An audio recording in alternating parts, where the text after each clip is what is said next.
Hello, everybody. Hello, hello. And welcome. I'm getting back into a game I haven't played in quite some time. And I'm trying out a new mic. We'll see how this thing works. It already seems very high. Let's turn it down a bit. Let's try it about there.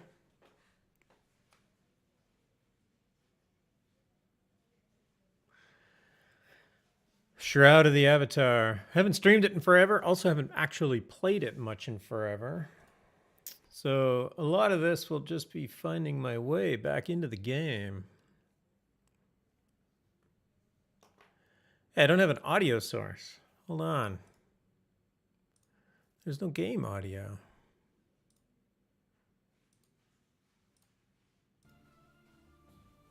All right. Now we should have some game audio, but it's very low. What's up with that? Oh, I know what's wrong. Hold on.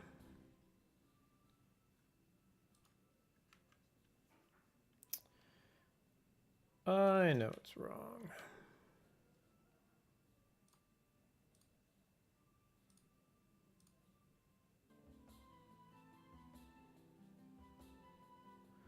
There's some music in the background. It's still fairly low. Well, the music's low. Let's find out. There's some experimentation going on here. There has been a huge... Well, I shouldn't say huge. There's been several releases around that have had to do with fishing. So I thought I might get in and see if I can see what's going on, figure out what's going on.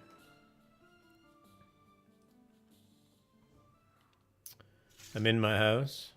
I did log in earlier today just to make sure that things were working. Baron's Reach. The home of my kin. Player-owned town here in Shroud. It's way up north. Apparently you can actually fish in player-owned towns now, so that's new. And there's also a fishing merchant, which we have one. Fred the Fisherman's Friend. Buy, sell. I don't know what... You can buy bait at 1 gold each. Or 2 gold for a minnow. I don't know what this jar of worms is all about. I also don't know how to slot bait. If I buy more than one... Oh, I probably should have taken care of some inventory. I don't have any worms.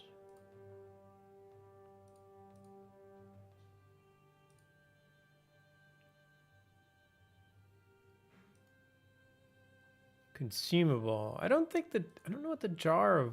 I don't know what these are. Hey, Kadisi, hello and welcome. Hey, I'm trying out a new microphone today, so let me know what it sounds like. If it's better or worse or terrible.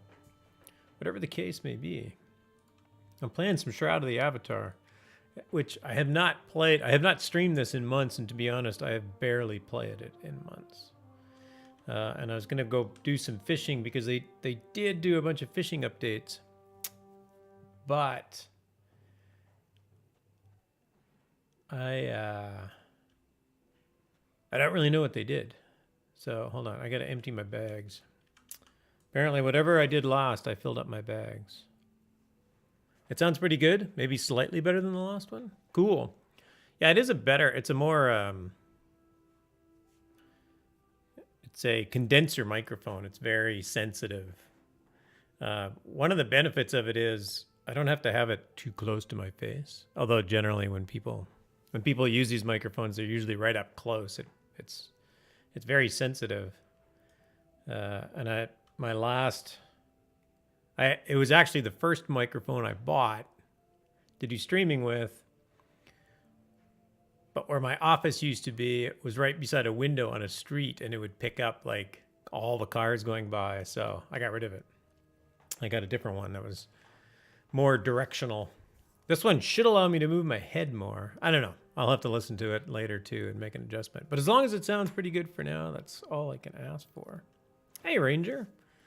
Nice to see you. Thanks for all the goodies you're sending me on Honor. Very well received. That is being used by another player. It must be me. Yes, it is.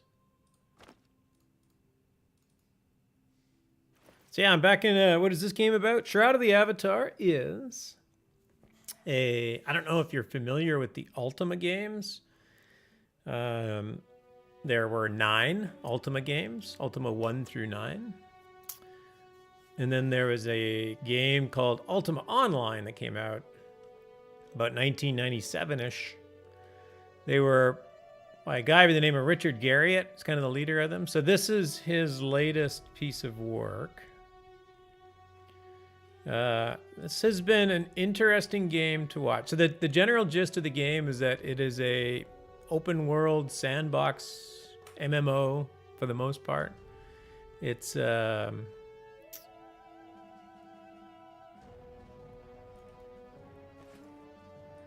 know, a lot of it isn't. You can kind of guess from that generally what it is.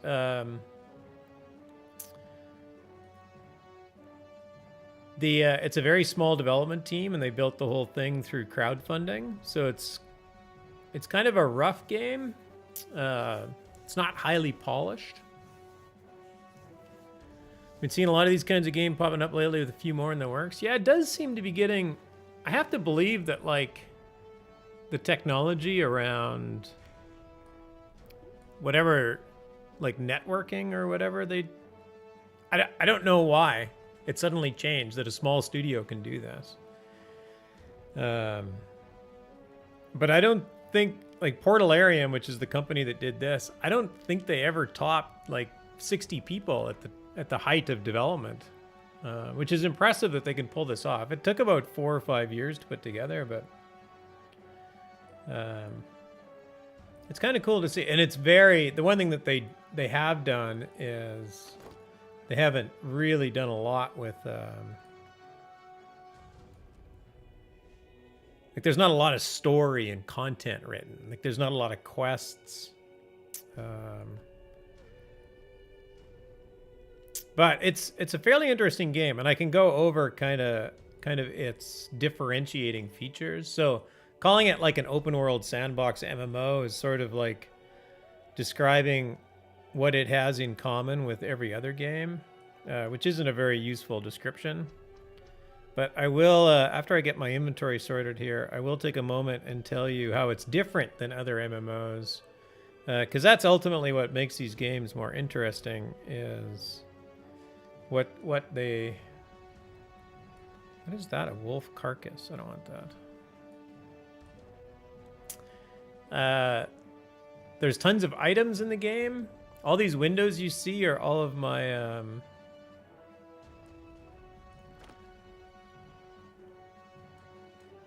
this is all like just crafting stuff.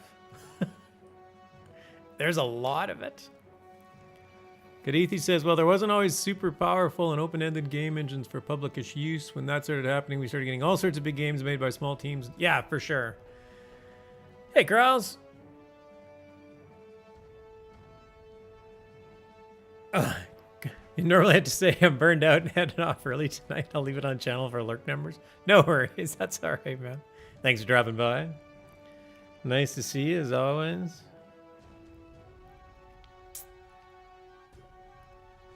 There's yeah, that's for sure, Kadithi. The engines. This particular game was made with the Unity 3D engine.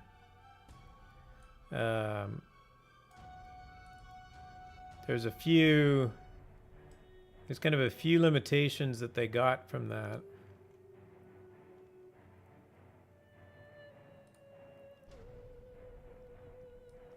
Man, I don't know where most of this stuff goes. think I'm doing this right.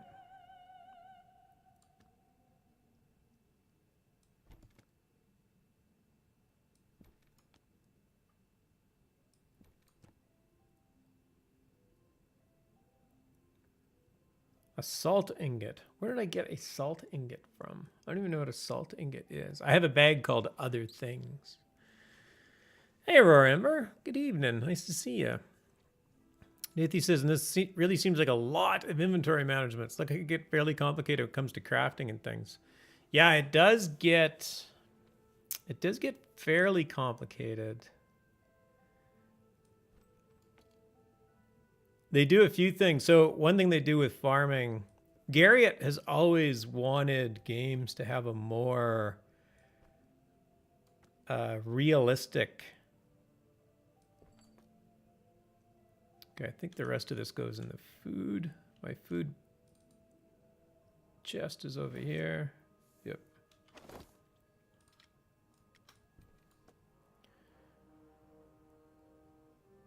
All right, I'm down to 183 weight, whatever that is.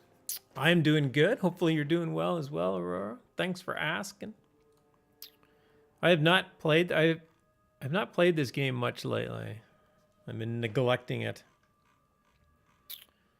It hasn't, the initial launch was not terribly well received. But the developers are still working on it, and I think there's still quite a bit of hope for it.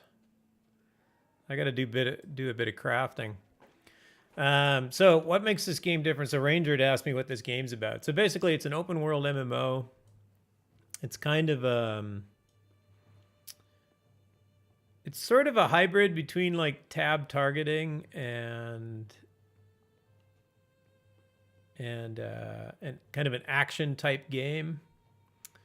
One of the interesting things that they do in this game is, so my skill window, so let's just look at combat here. In my, I don't know how well you can see this. They updated the UI, and honestly the UI doesn't stream very well because it's very dark. It's very low contrast. So this guy wears heavy armor, so this is my heavy armor tree. So basically you get skills, and as you use them, they go up. So one of the things that they do in this game is you don't earn XP and then automatically just level up and get skills. Instead, what you do, for example, this is my inner strength skill, and I have it down here. It's a strength buff. And if I click on it, this is probably almost impossible to see, but there's a little green progress bar down here on this icon. And if I use this skill, that thing will go up. I get better at it. Every time I use it, I get a little bit better at it. And what it does is it actually, when you earn XP, it goes into a pool, and then as your skills go up, you consume XP.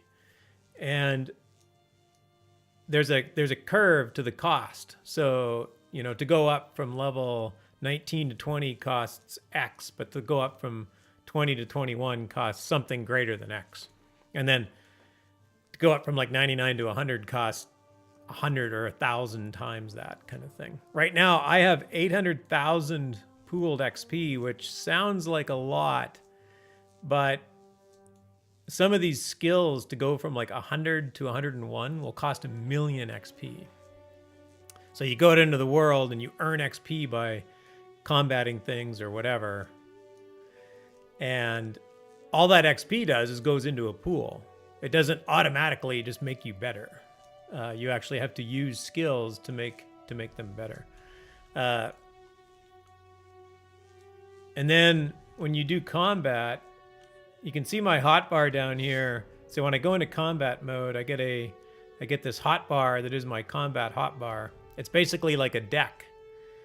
And so you only have 10 skills that you can ever use during combat.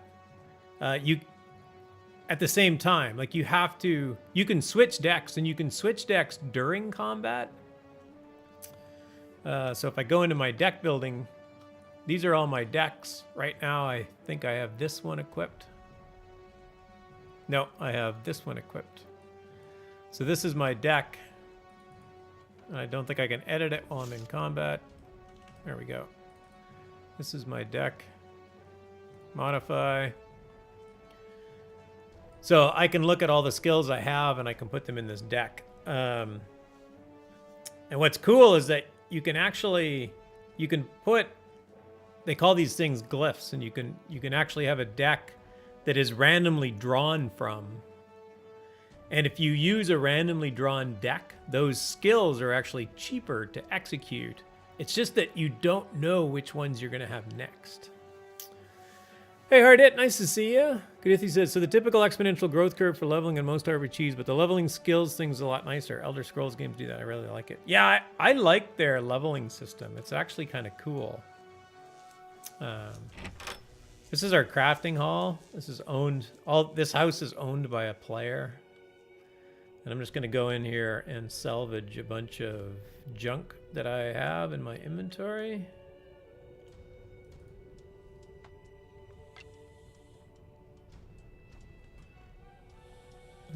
Basically everything I think that says rusty in it.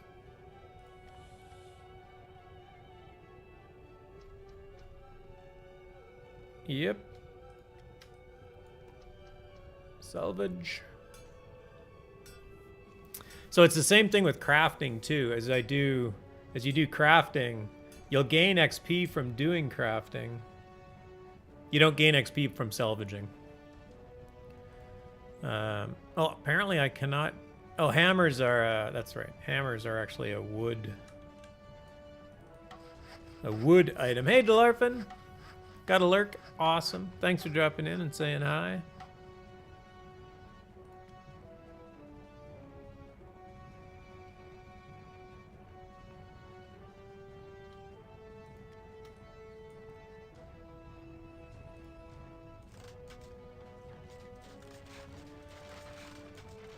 Anyway, salvaging is a skill that you get. The crafting tree looks very much the same thing. There's crafting is associated by gathering, refining, or production. So it's pretty cool. And a lot of the things in the game are meant to be like agriculture as a trade in the game is interesting because agriculture actually. Probably have way too many torches. Salvage all those. Agriculture actually takes time. So you actually plant a crop on land that you own, and then you water it over days or weeks, and then you harvest it after weeks. So unlike Lotro, where you plant something and then it grows immediately, and then you immediately harvest it, in this game, the crop is actually persistent over a period of time. So things like that are kind of things that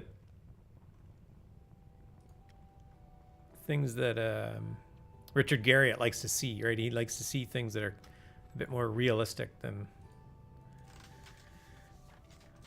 You look hard at work smacking that table. Yeah, I'm just smacking the table. I really am hard at work, aren't I? It's just going down. Yeah, I'm not terribly good at the game, to be honest. Oh, I got 3 more shoddy bows.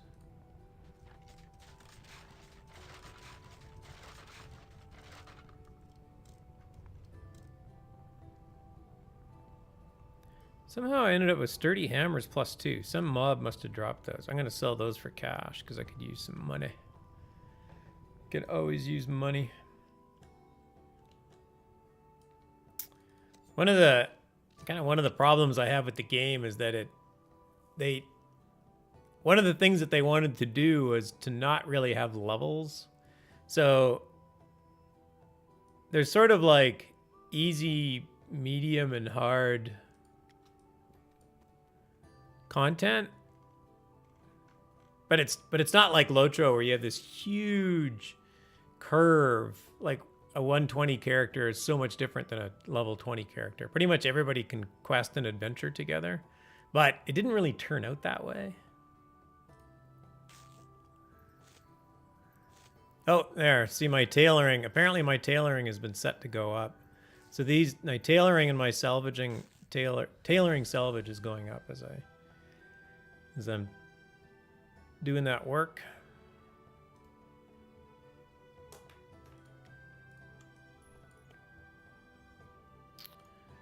Yeah, so some of the game requires that's probably the reason why he's wearing a helmet, Ranger. Yeah, exactly. I don't want to hit myself in the head with my hammer.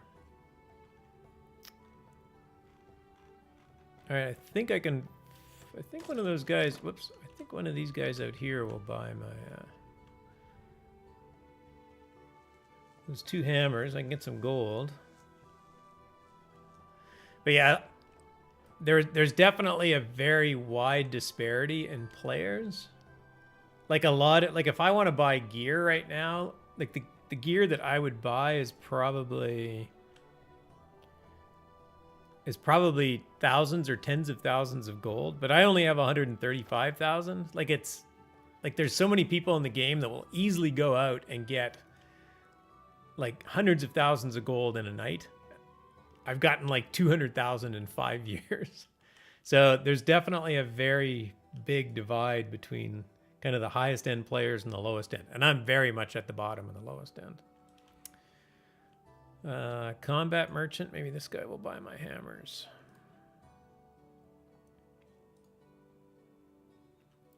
I have a lot. Oh no, that's buy. Sell.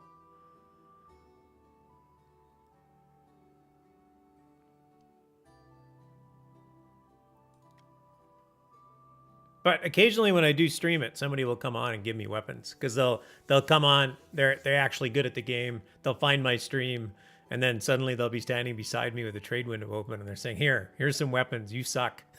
Thanks. I appreciate that. I could use that gear.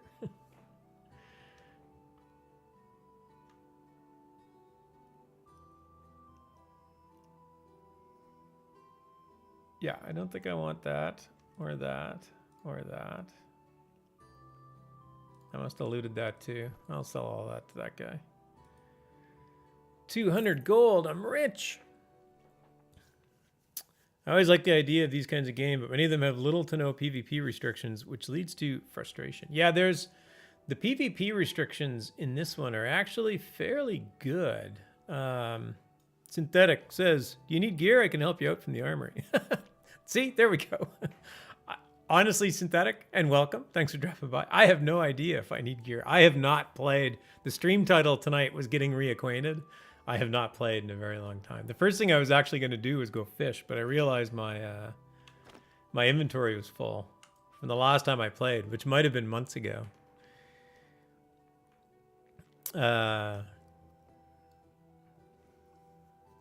Highlight your gear. Can you see it? Wait, where'd my... Hold on. I will highlight my gear as soon as I get some... Let's buy like 100 red worms. Sure, I'm going to go do some fishing. All right, I will highlight my gear.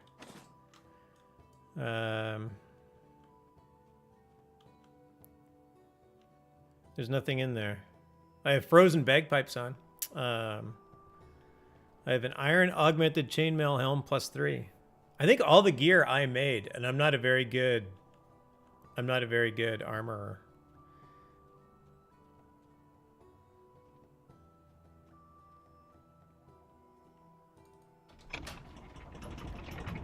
Iron augmented chainmail chest armor +5. Oh, I still have the founder's mail leggings. Okay, mailing you start gear from the armory. Where's the armory? I can go check this place out. I did. Somebody gave me. Oh, Falcon Rainfeather. Falcon Rainfeather is in. Oh crap. What guild is he in? He's in. Oh, he's actually even online. Nice. The dragons. Something dragons. This town has changed. This wall didn't used to be wood. Something is different. Wait, there didn't used to be a wall here. This is cool. It's in the town of Shogun Ridge. Nice. Where's Shogun Ridge? You can just, like... How's the map working? Well, the map's still kind of slow. Whoa! Almost got hit by that thing. By the way, I am in Barron's Reach. If you were not here earlier, I mentioned that, but I am in northwest of central Britain. Oh, well, then we're almost neighbors. Yeah, I'm in Barron's Reach, basically straight north of central Brittany. So you're right by. I assume when you say northwest of central Brittany, you mean like quite close to it. South of you, nice. Well, I'll go stop by. So apparently we can go ice fishing. So this particular player-owned town is. Oh, I thought this was an open piece of ice. It's just a shadow. I can't fish it. I can't fish there. By the way, this house is owned by. Where's the thing? Right here. It is claimed by Thrak Hinnock. It is What Else? What Else 73 on Twitch, who frequents my streams. He was into this game before I ever streamed it, but some of you may recognize What Else from Lotro. And Synthetic, just so you know what I'm talking about, most of my viewers come from Lotro. We're big Lord of the Rings Online players, so there's a lot of people that play Lotro in here. I don't see anywhere to fish, though. Do you have to, like, cut your own hole? I was just hoping there would be, like something somewhere. Hey, there's What Else? Yes, because why doesn't every other mountain town have a lighthouse in their frozen lake? Exactly. How you doing? The fishing spot is north of the lake.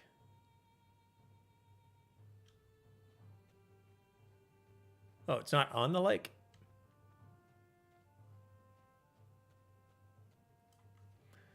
Oh, I was headed south. North of the lake.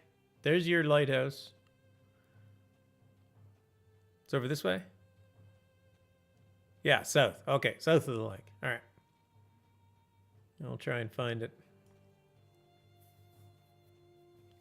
Oh yeah, Kadithi mentioned something about PvP. The PvP, you can flag yourself open PvP, which means you can be attacked pretty much anywhere by somebody else who is also flagged open PvP. And there are zones that will automatically flag you open PvP if you go in them. I think I don't PvP because I'm terrible at combat, and that would just be frustrating for me. But I think what they've done in the game is actually pretty solid. There's a new spot they put in so you could fish there, I believe. Yes, you can get your protection takeoff, but some towns are PvP regardless, but you get a warning about that before you enter. Yeah. Yeah, there's just a little, are you sure? I think, admittedly, I haven't walked into one of those zones in years. So.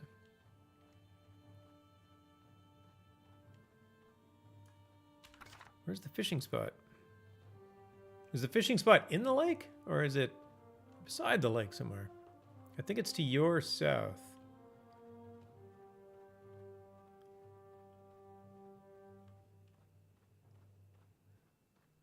Fishing holes are along the edges, up on the hills. Okay.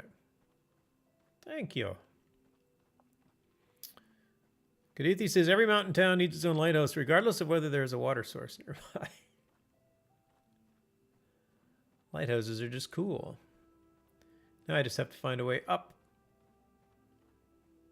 Can I parkour up this? No,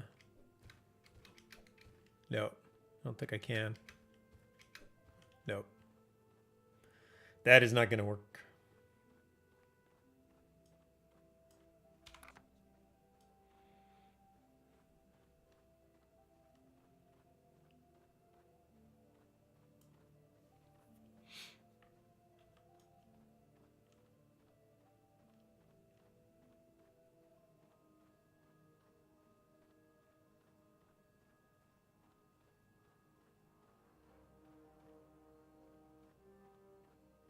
Oh, that's going to take me out.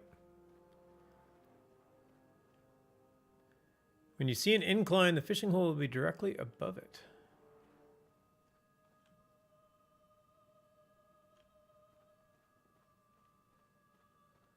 So is it like over here? I didn't realize this was going to be a treasure hunt. It's very exciting. You will not have to parkour. Okay. That's good to know. No, it's away from the lake. They showed it on a stream a while back, but it's somewhere over there. Okay.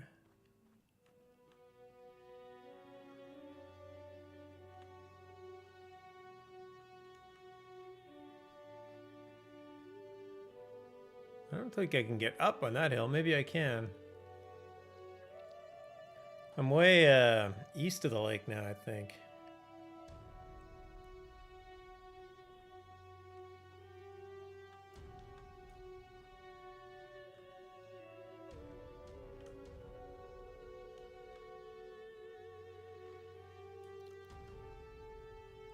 The one thing I need to do, I use right-click camera movement. I'm always in mouse mode. And I have my sensitivity at 0, and it's still way too fast. I have to be really careful about how fast I move my mouse when I try and move my camera. Oh, is this it?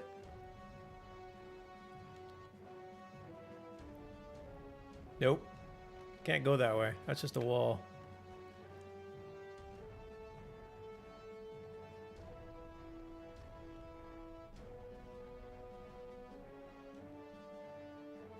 I think I just found the edge of the map.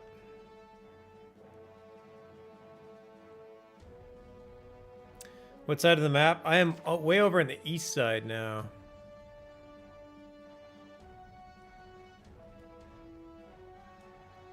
I am right there.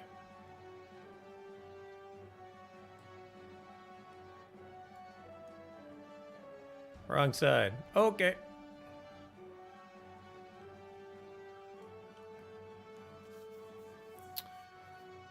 Thank you.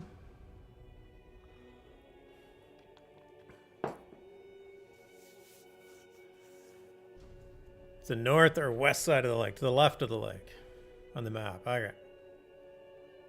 Is this it? Oh, that's a village lot owned by Keldon Lighthand. Oh, we'll head over there.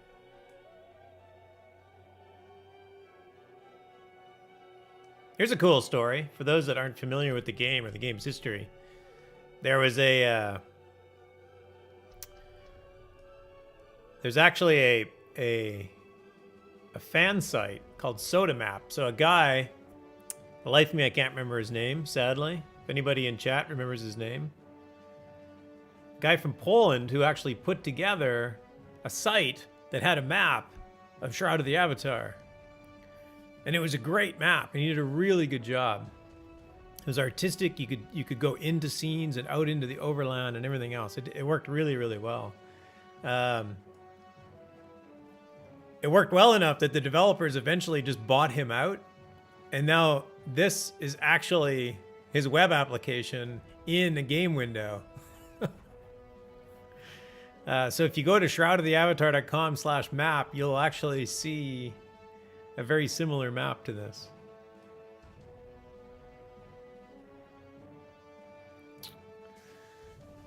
Yeah, it is cool. I mean, they've done a lot of things. They did a lot. They crowdfunded the game, and they did a few things that were just like player ideas. Like one of the things they do, there's a radio you can get in the game, and they call it. Oh, I got mail. Do I have to go somewhere to get mail? I have to go to the bank. Yeah, okay. There's a radio. They call it a ether vibration amplifier. They don't call it a radio. But you can link internet radio stations to it. So when you turn it on, and I think you can get a portable one in your backpack. So as you're running around, you can have a radio playing, and then other people around you in the game will actually hear it as well. And yes, obviously that can be a problem. So there's a specific option to turn down radio. Hey, Synthetic, thank you for the follow. Much appreciated. Hopefully I can get to play this a little bit more often. It's been, of course I say that, and then I'm going to go on Christmas holidays here shortly. So is it up here? Hopefully it's up here. Right by Keldon's place.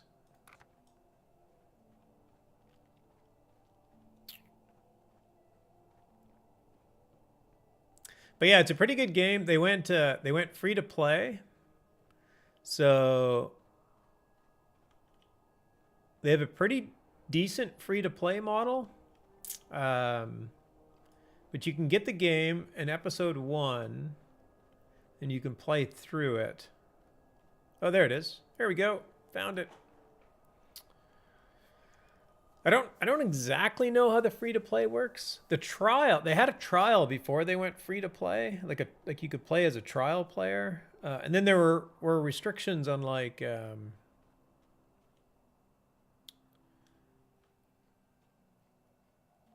like how fast you could level and whether you could flag PvP and stuff like that. So I think now you can just play. All right, so let's try some fishing. Do I have fishing in a hotbar? I do not.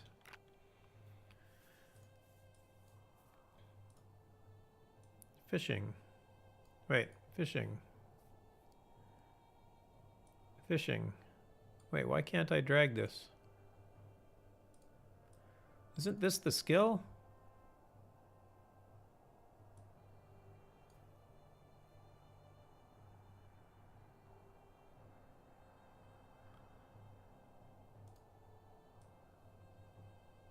You've already learned that innate skill. I know.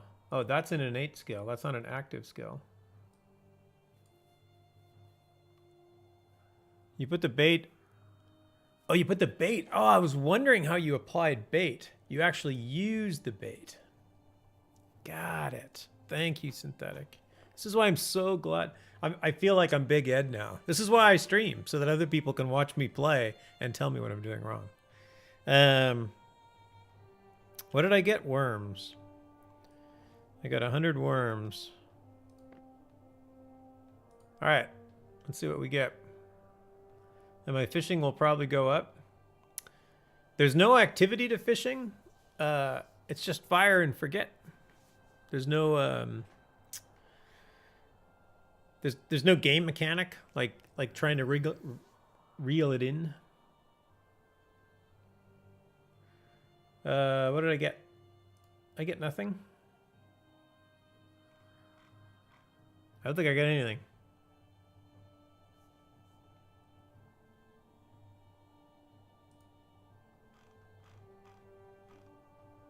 Oh, I got a trout. How come I didn't get a message? Oh, loot? That's probably loot.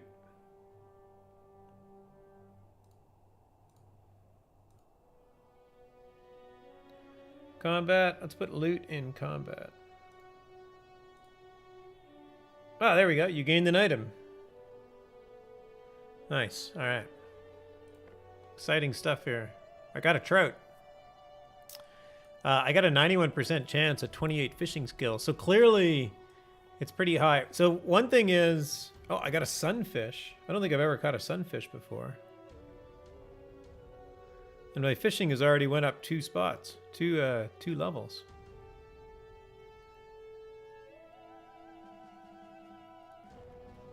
Yeah, this is pretty easy. I saw trout pop up on the screen. I thought I did too, and then I was looking in my logs and I saw nothing. But I think they've added, since the last time I played, I think they've added new filters.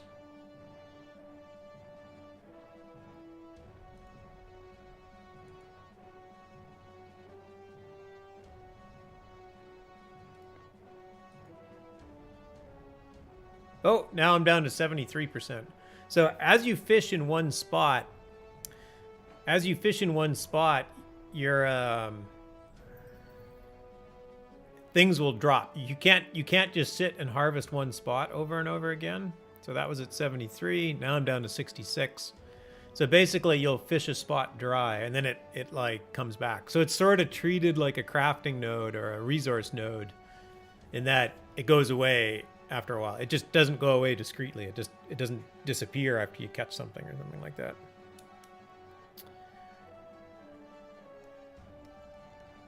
With all the inventory management earlier, one of the only things missing is eating on stream. I don't even have anything. I have a glass of water. I'm guessing drinking my water doesn't count. Oh, I caught nothing. Oh, I'm back up to 76, though. That's funny. It went up after I caught nothing. Synthetic says, yep. I assume that was about the filters. That makes sense. I have been watching the... I do pay attention to the game. I read all the patch notes every month.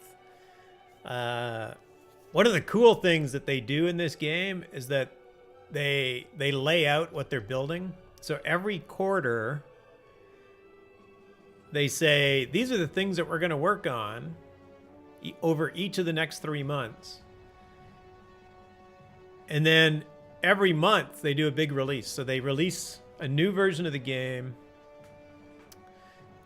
on the last Thursday or the third Thursday. I can't remember exactly how it works. It's a Thursday. They do release once a month. They do other releases, but those are just for patches, fixing bugs and things like that. But they ship. Oh, now I'm down to 49%. But they ship new content every month, and they have continuously shipped new content every month for 63 releases.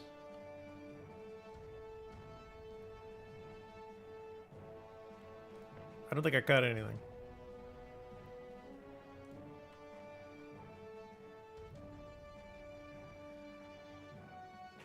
If it were a cool, refreshing, and delicious can of Coke Zero, we'd let it slide.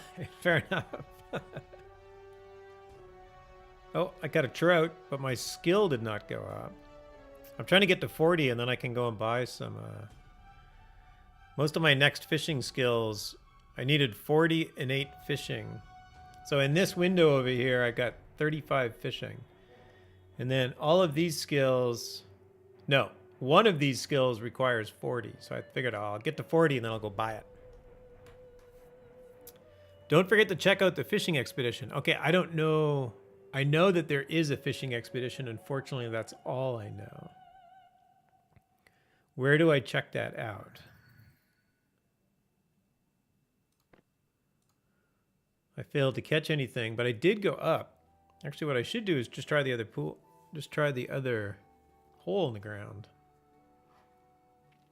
But yeah, the developers come out, like their patch notes are, these are the things that we did. What's really cool about it, it's like they'll just cross out the things that they weren't able to do. So they won't actually just delete the line. They'll cross it out in the patch notes. So it's just crossed out. So it's like we wanted to work on this, but we didn't get around to it. And it's really super transparent development. It's actually kind of impressive.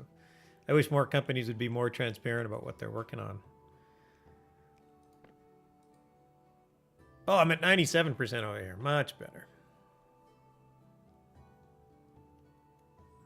And I caught an Oscar sunfish. Oh, I've upgraded from just a sunfish. Nice.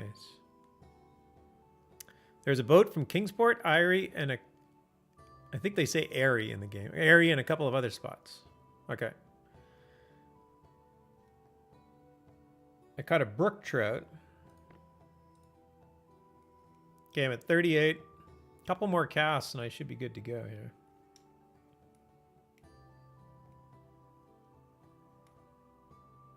Wait, climbable rope? Can I go down into the water? Oh, that's probably to get me out of the water.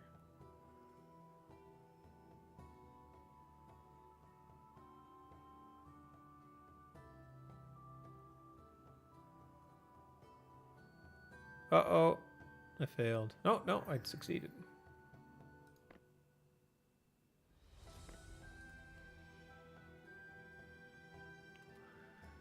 I think one more cast and I'm there.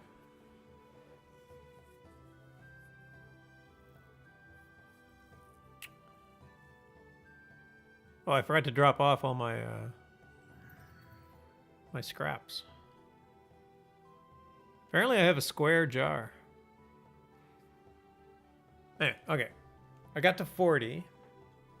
So we'll move along because I'm not doing much else new here. So the next skill you get at 40 is bait recovery. So it'll be a passive skill that basically, as bait recovery goes up, you just don't lose the bait, essentially. Falling will kill you in the game. You can't just simply jump off cliffs. Or I should say it can kill you. Not necessarily will, but you'll do damage if you fall a long way. There, I did 60 damage. I got 400 health. I didn't do that much damage. I think I can survive this. Yeah, there we go.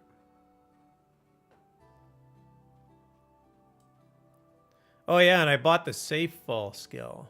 I didn't buy that before.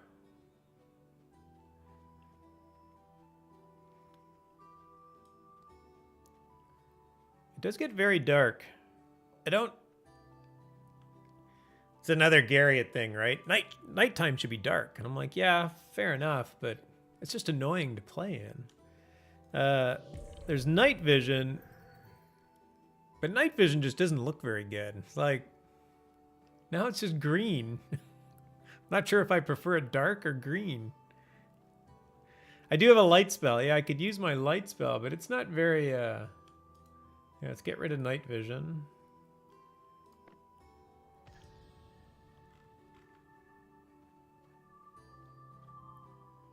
That one's not too bad. That one's not too bad. You can also carry a torch. Oh yeah, that's true, you can.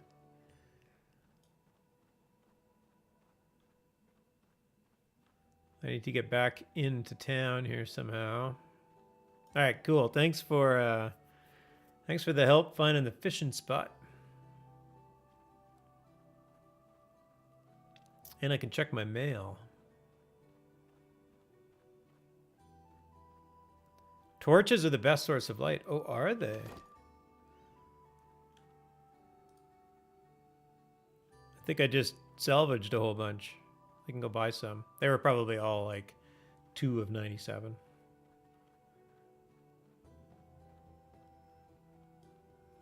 Oh, town. Let me in. I belong in.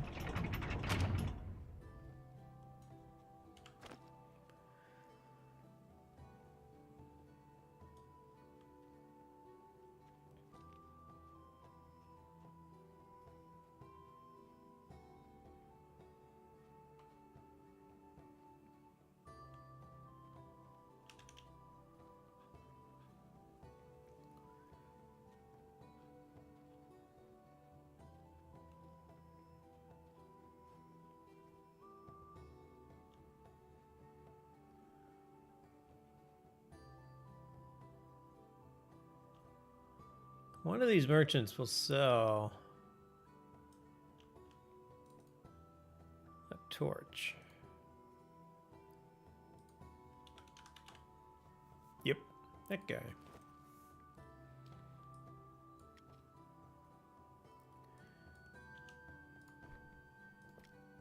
Oh, whoops. I actually have to buy it. I just can't take it. Drop it in my inventory. There we go.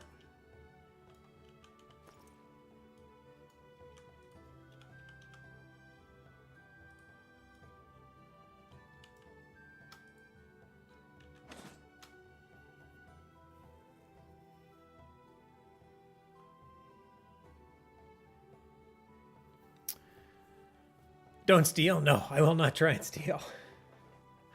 Although I was hoping that didn't work. It's like I didn't mean to steal it.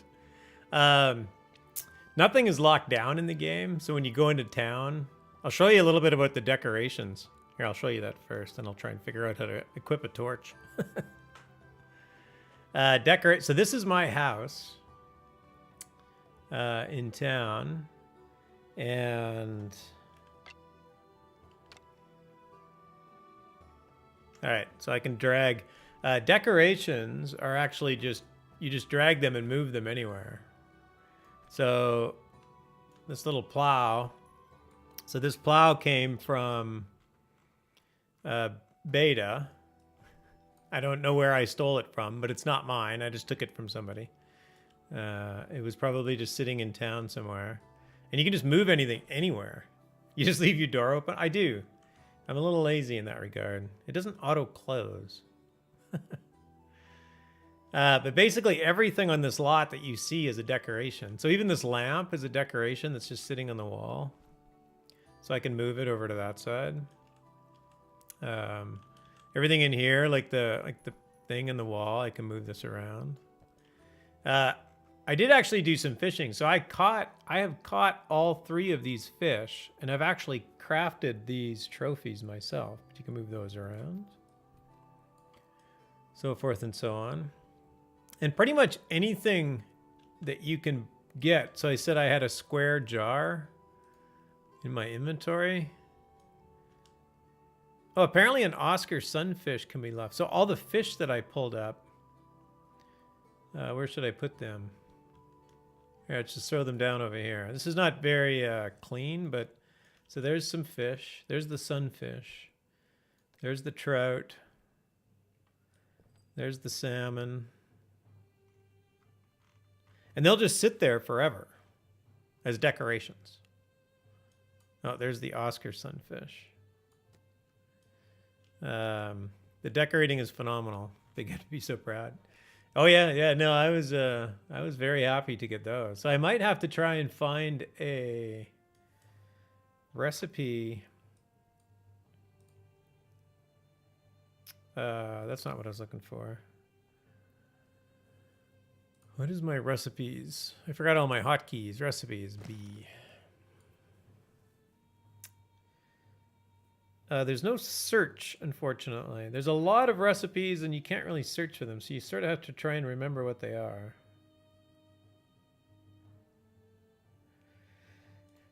I think those are some kind of decoration. It is snowing inside the house. Yeah, they've never... That's sort of a bug that's existed forever. Oh, it's tanning. Thank you. And as soon as you said that, I remember doing it now. Trophy. So, mounted Goliath catfish, peacock bass. So, apparently it sounds very specific to each. So, there's not just a generic fish trophy.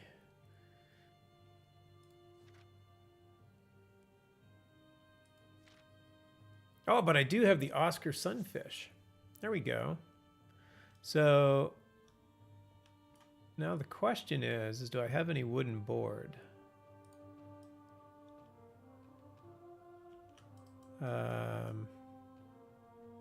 You've been away too long. Forgot to patch your roof. I did. Wait, are you kidding? Hey, Mythical Exodus. Hello and welcome. Yeah, the Kadithi, I was sorting out my inventory when Kadithi came. So, like, all of these things, well, not all of these. The bags I crafted. So these are all of my storage containers inside my house. So basically your house, if you get a house, you don't really need to own a house. You could just as easily share a house with somebody. And you just place a bag down and the bag can just hold all your stuff. And so, like, I don't put stuff in my bank so much. I just put everything in my house. It's given that I've got a good house and a good location, it's just as beneficial. I would love that in low trade anymore. Yeah, this kind of how they have, honestly, in my opinion, the way that Shroud of the Avatar does housing has just set the bar at the top. Like this is the way it needs to be done. They do such a nice job. They do a lot of work making just about everything.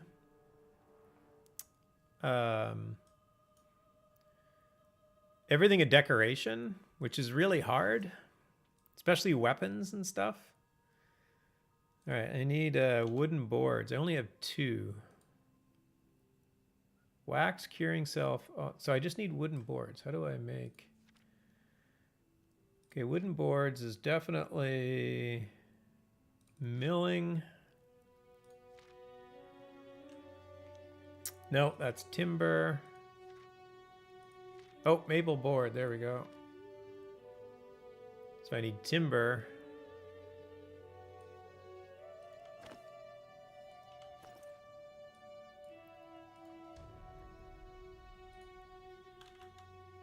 I got lots of timber. So I'll just grab all of it for now. And I need creosote. I think I have a bag with fuel in it.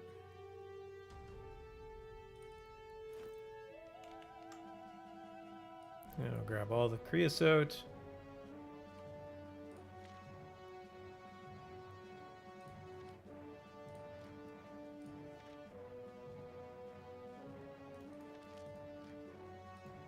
Oop, Oscar sunfish, so I needed curing salt. I got lots of that. And wax, and I got lots of that. All right, I think I should be able to pull this off. So let's grab my Oscar sunfish. Head back to the crafting hall.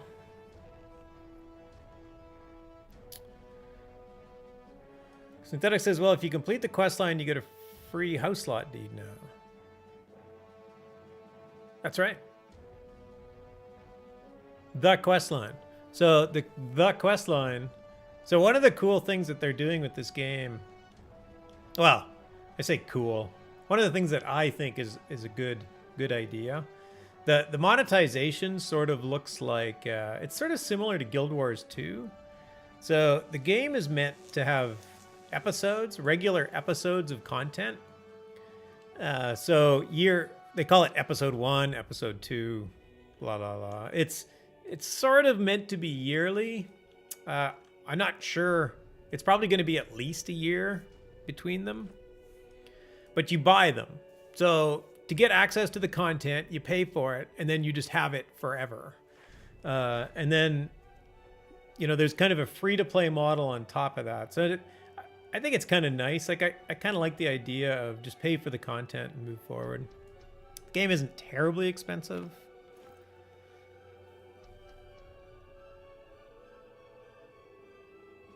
All right, I needed boards, so I have the timber. So I don't have like an outfit for... No, it's still milling. Wrong table.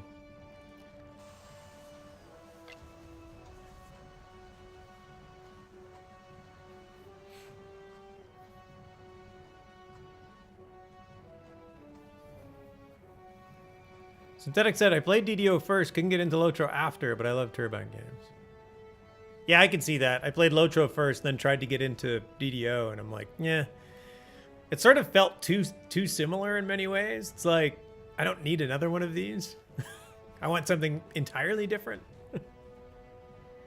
What else says, yeah, well, do all 3 of the virtue paths, then the culmination of that, and you get the free house deed, which is pretty cool. Yeah, so episode 1 content kind of comes to an end. You could call it the epic quest line to draw an analogy to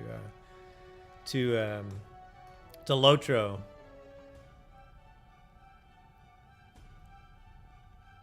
All right, maple board. Oh, and I didn't even pick up the maple board. I'll just make 5. I think I'm gonna get more than 1 per recipe here, though.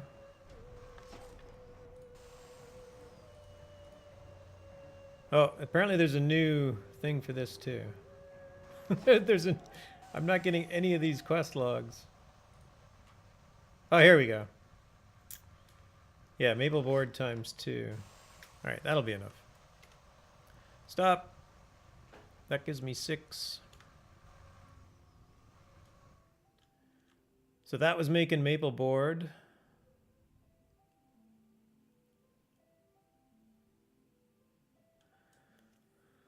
Synthetic says, free to play for episode 1, pay $19 for early access to episode 2 or buy a bundle. Yeah, there you go. So it's like $19 an episode. That's not I think that's a decent kind of way to monetize. I'm sure it'll change over time too. What is tanning? This is tanning. Yeah, tanning station. Lotro has better chat. Maybe. At the very least, I figured Lotro's out. I just haven't figured this out. All right, so I got a...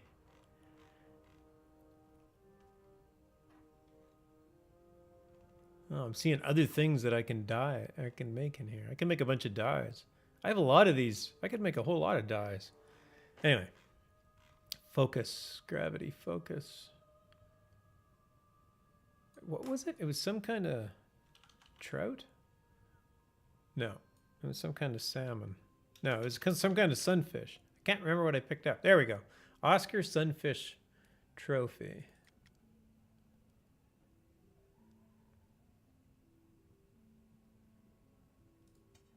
Let's give it a shot. So it says 95% success chance. And generally what happens when you craft, if you fail, you'll lose your fuel. So the stuff you buy from the supplier. So the success chance just means it's going to be more likely to be cheaper. There's a search bar. Oh, there's a search bar. Yeah, there's a search bar on that interface. I wish there was a search bar on this interface. Although I'm always like, no, thank you.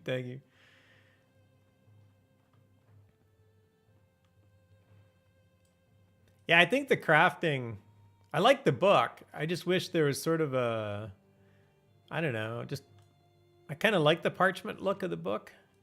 It would just be nice if there was an easier way to like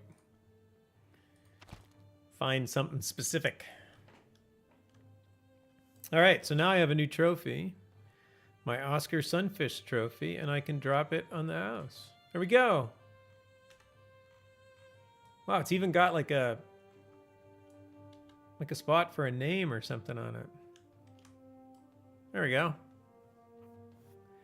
Mythical Exodus, hey, thanks for dropping by and saying hi. Appreciate it. You have a good night as well. Have a great week.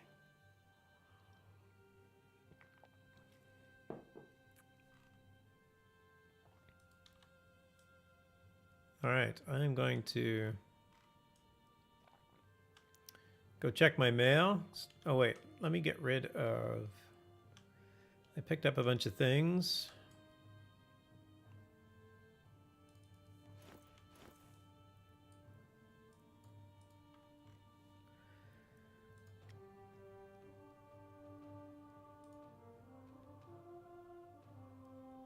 Is that it? That's all of that.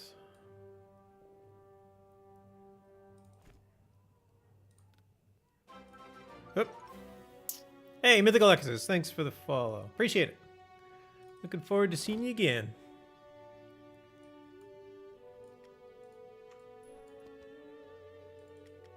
Yep. That in there.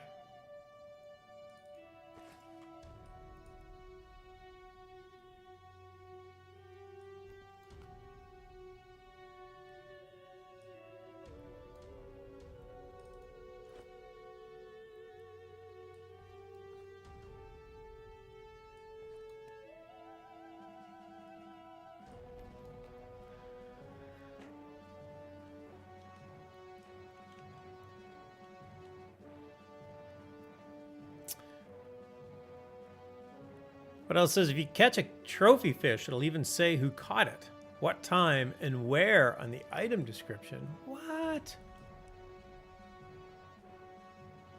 Oh my gosh, it does. So that's a trophy fish. Oh, that's cool. Oh, now this is a whole new game. All right, Caught by Gravity, Baron's Reach, June 8th, 5:55. PC. 5:55 PC.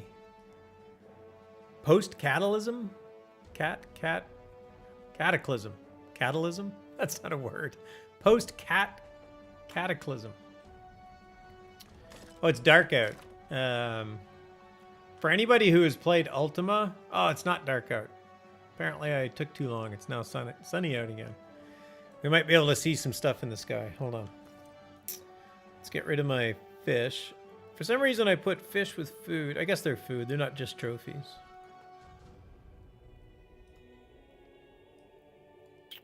I think you tried to say cataclysm and catalyst at the same time or something like that. Cataclysm. I could see it in my mind. I just could not say it properly.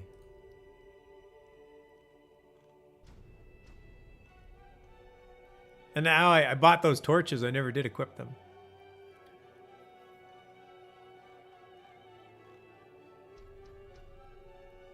Oh, I can get rid of these brown cap mushrooms. I don't know where I got those. Apparently I got a digging shovel. Oh, another thing I was going to say. I actually just looted stuff. So, like this digging shovel, I think I just looted this off of somebody.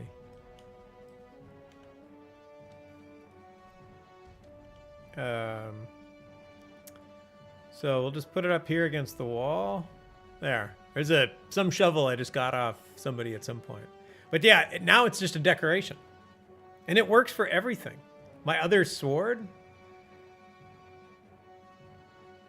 Oh, that's cool. It'll go vertically. Oh no, it's gonna sit. It'll go anywhere. I can just put my other sword on the ground and it'll just stay there forever. Or I can just pick it up and use it. Oh, I went to the Lost White Guard silver mine. It was not a very good silver mine. I never got any silver. Oh, I found a square jar. Let's see if I can put this on the... There we go. Square jar. Not sure what's in it, but we'll keep it.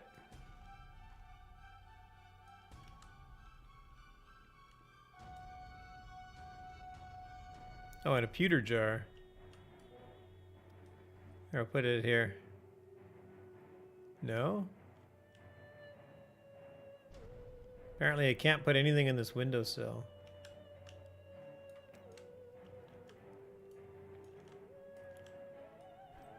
There, put it there. Nice pewter jar. And here's all the things I stole from random places. Okay, all of these things I stole from random places. Mostly Brittany. I just walked into town. I'm like, I'm taking that. I want that for a housing decoration later. During like the beta phase, not these things. These are actually quest items.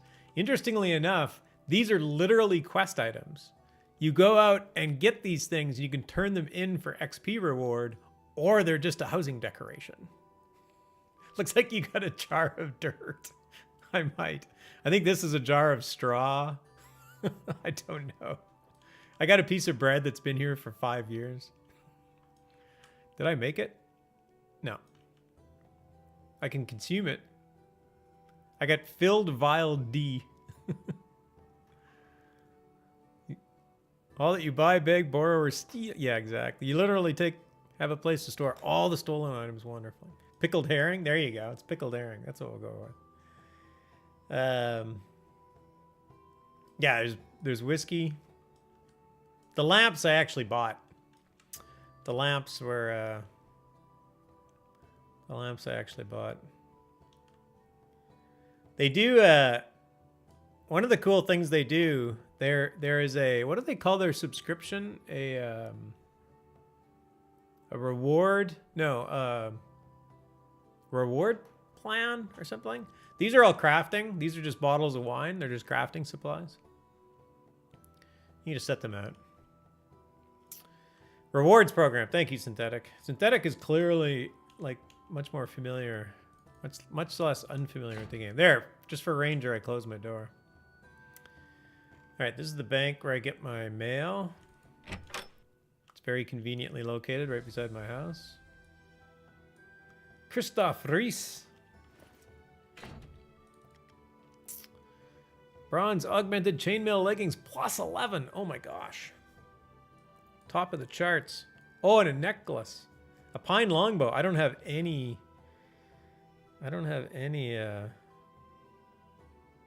ring of atonism. Nice stuff. Thank you. Okay, let's keep track of this. Take all. Yes.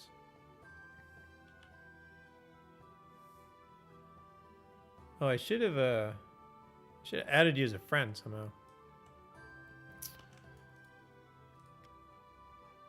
All right.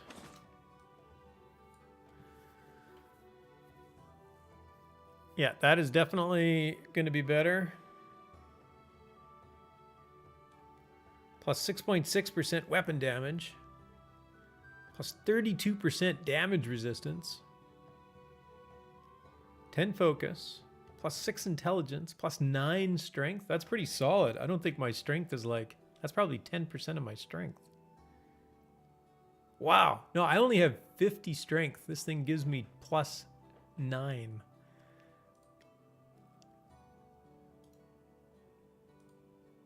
All right, equip that. And it looks a lot better. Oh yeah, I was talking about the rewards program. Their rewards program is sort of like their subscription model. It's $10 a month, and you get every month they actually have a monetization thing that they do where if you spend $5 or more in the store, you get a whole bunch of items that are generally just cosmetics. Quite often they are clearly just cosmetics. Sometimes they're housing items and whatnot. And depending on how well they raise money that month, there's more items that will get made. I find it, some people complain about it, but I kind of like it. And the rewards program is pretty cool. And the rewards program is $10 a month, so you automatically get everything that they make every month. So yeah, it's a good thing that they got lots of housing space because you're gonna fill it up if you give them a little bit of money.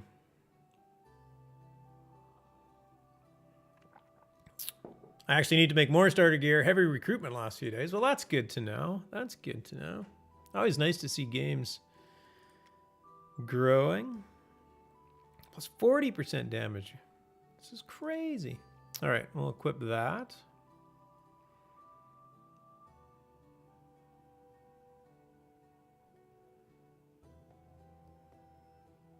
Nice, very nice. Yeah, I don't do enough. I'm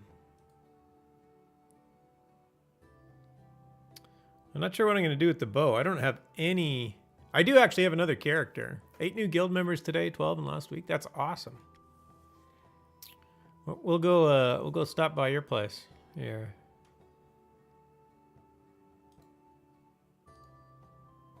Okay, my strength just went from 50 to 75 with this gear. Hey, Potton. Nice to see you. I'm getting myself reacquainted with Shroud of the Avatar.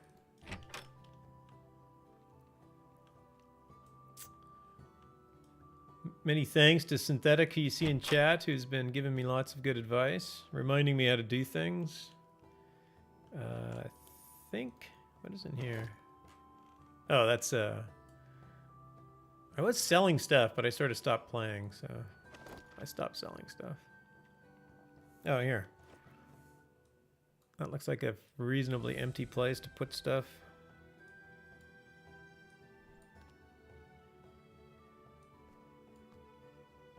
I don't know what I'm going to do with this bow yet.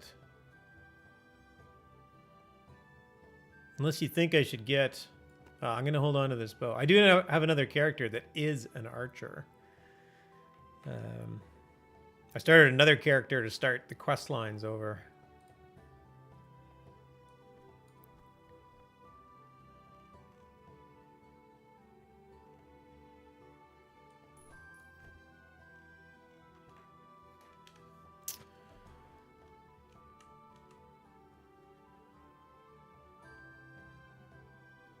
All right, I should be near indestructible now. So the game is, this game is scene based. The white is very bright in the open sun.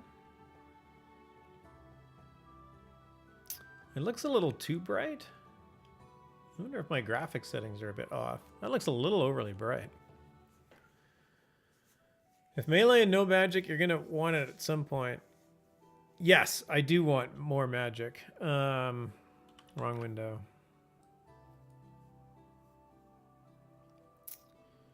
I definitely want more magic. I've done a bunch of earth magic to basically get these innate things that give me damage resistance and whatnot. I know that for melee, a lot of people went with water to get the healing skills in water. Is that right? Or maybe I should ask, is that still a thing? I don't remember.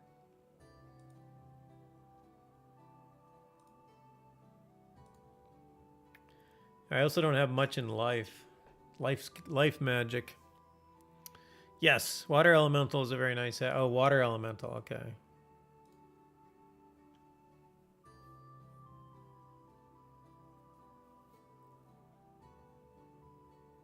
Oh, there we go. Summon water elemental. Ice Fist. Close range ice attack that will slow the target. Water specialization adds a chance for attack speed penalty to the attack. 7 to 11 physical water damage. So I could go buy this one too. Why don't I go do that? Where's the douse is necessary or carry heavy buckets of water with you? Oh, all right. I heard about that. I heard about those changes. Yeah, and when I was reading about those changes, that was before that was the last time I played. So that's, I think that was 2 months ago. I don't think I've really played this in like 4 or 5 months. So what? And I've never seen a pig on the overworld. There's a boar. Is this boar gonna destroy me?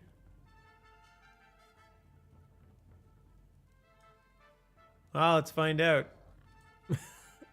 All right, yeah, I was telling everybody, if you're unfamiliar with the game, it's scene based, so you zone from one scene into the other. I just zoned to like what is called the overworld, so fast travel is done kind of at a high level in the world. You can also use your speed spell in the overworld too now. Oh, cool. I don't see any boars. I expected boars. But anyway, on the overworld, you'll meet these little random encounters. What the nice thing about those little random encounters is that you can actually mine. You can actually do harvesting in them. So it's actually one of the things that I do is I just run around and find these encounters and then do whatever harvesting I can, then get out.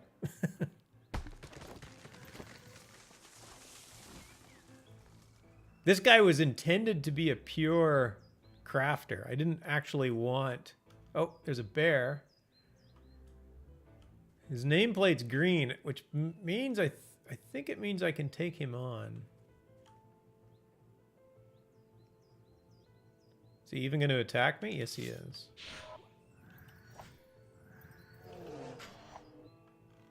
Oh yeah, this guy's not any problem at all.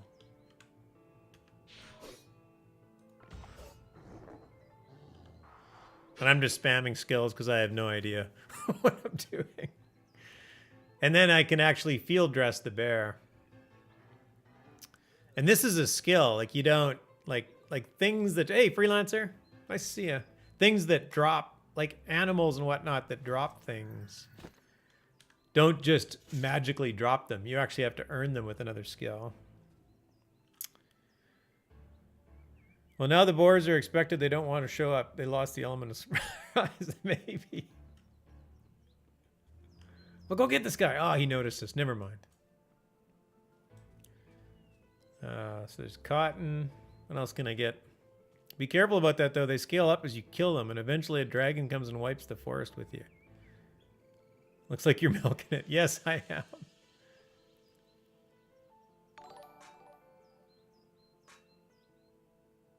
Hey, Apulu Felgar! Rating of the party of 12. It's exciting. Hello, Apulu.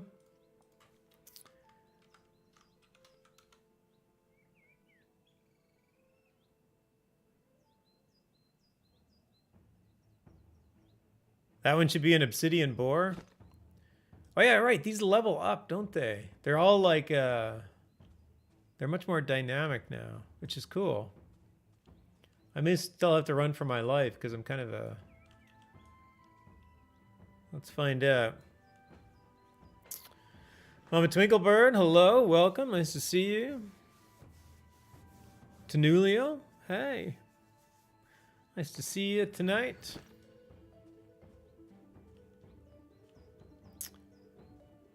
What else says, I killed some deer and a dragon showed up and incinerated me 3 times before I could escape. Ouch.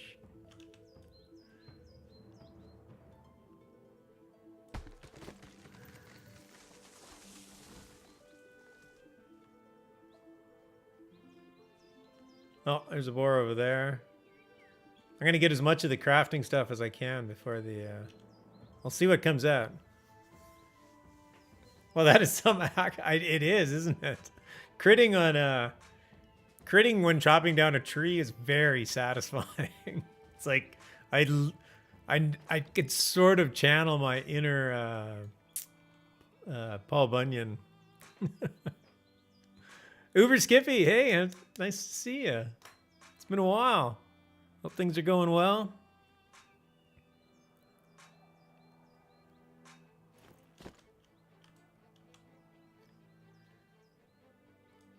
I'm in this little random spot in this game.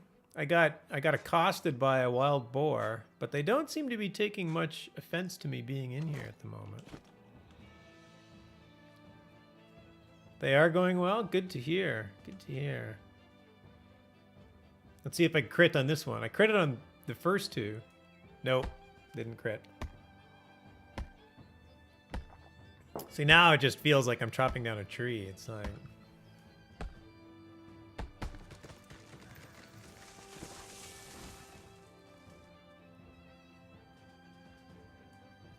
Oh, I can get the cotton. I have all of the foraging skills.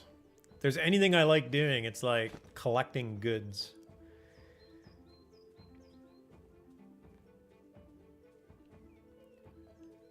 They don't even have to be anything special. This comes from my Ultima Online days. I played Ultima Online for years and never did any combat. I would just go out and get... Whoa! What's up, dude? Apparently, I was supposed to come and play.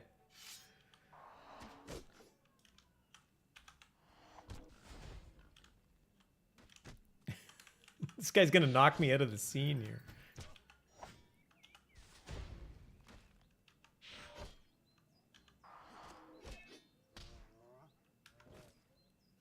All right.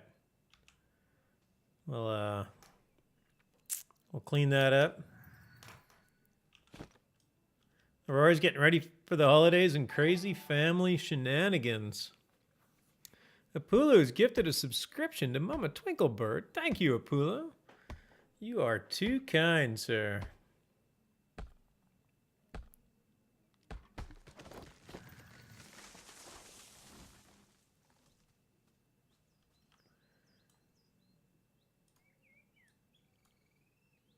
Hold on, suddenly I got people in chat. I'm losing track. Pretty sure picking cotton isn't that easy either. No, I'm pretty sure it isn't. Freelancer just got home from last performance at church Christmas cantata. Tired? Good for you. I'm traveling for my holidays, so... And I don't, I am not a comfortable traveler. But I do enjoy myself once I get there.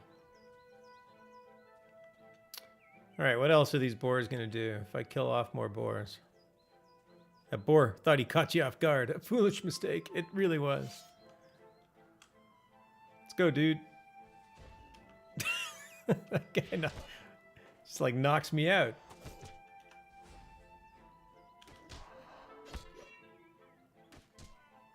One thing I should do is I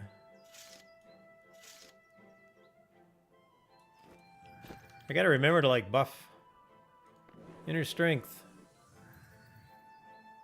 Oh, not that one. This one. Strength of Earth. This one's like a 15-minute. There we go. That even gives me more strength.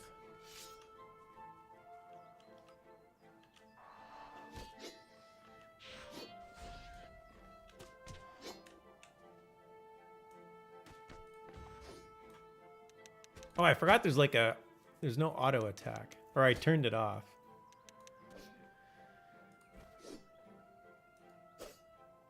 Oh, he's dead.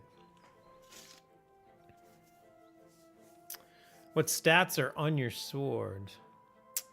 This one's not too bad. It is a meteoric iron two-handed sword +9. So I get +8 weapon damage, a little bit of damage resistance, +3.9% weapon crit, +5.6 dexterity, +14.5 health, and +15% double slash. Oh, excuse me, +15% double slash damage. This was one of the gifts I got. Falcon Rainfeather, who's in Solar Dragon? No. Luna Dragons. Luna Dragons. That's it.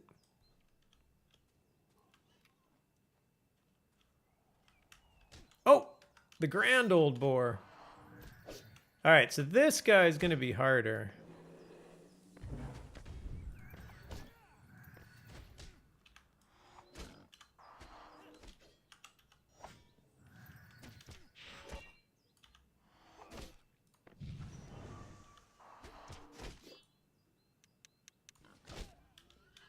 But I think I'm going to be able to kill him.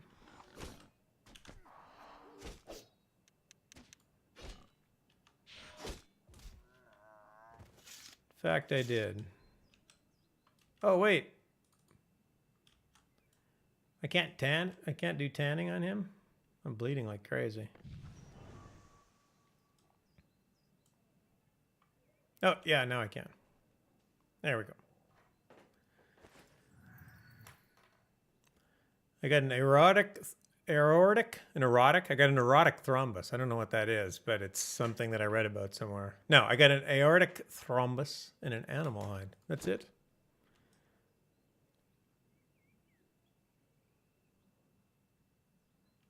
I think that's it. I think that was the boss of this little instance. Anyway, we'll go back out to the overworld. Where was I headed? Oh, I was going to go buy a couple of skills. That's right.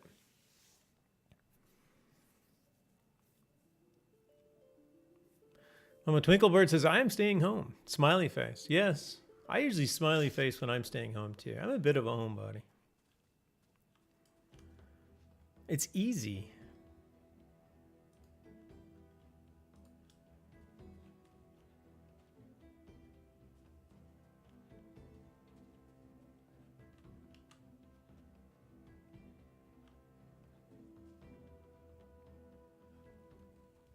So there's a skeleton roaming over there. So it's just a similar type of encounter, different type of enemy.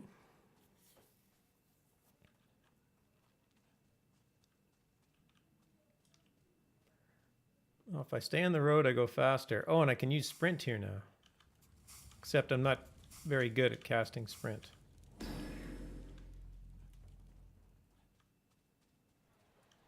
Oh, wait. You said you were at... Where are you? Shogun Ridge? Is that where you said you were, Synthetic? Are you a giant?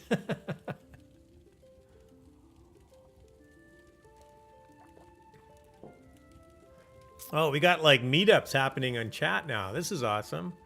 It's newly Aurora, I didn't know you were in that neck of the woods too. That's terrific. That sounds disturbing. I want to see a doctor, but I might. But you could wait a couple more minutes for the dragon to show up. Oh, too late. I left. Oops. Erotic thrombus sounds pretty dodgy. I'll be honest. No, this is the overland map. So nothing happens on this map. Like there's no combat or anything on it. This map is just strictly for travel. Except for example, that encounter, like this skeleton that's walking around up here. This is an encounter, so if this skeleton sees me, he'll attack me and draw me into my own little instance where I have to deal with that problem and then leave. So that's what's going on. So it's basically the map of the world, but you get to run around it like you're a giant. I know for a lot of people, it kind of takes away from their own immersion in it. But I actually kind of like the mechanic. It keeps you moving through the world. Like it's kind of an interesting way to do fast travel because it always keeps you in the world. Or is this a map? Yeah, basically it's a map. Come to Colorado. We'll arrange a meetup. Nice. I'll have to. It's been a long time since I've been in Colorado. Or is an whole neck of woods.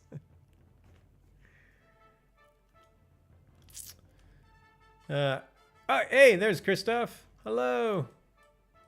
Savage Orchid. Can I add friend? There we go.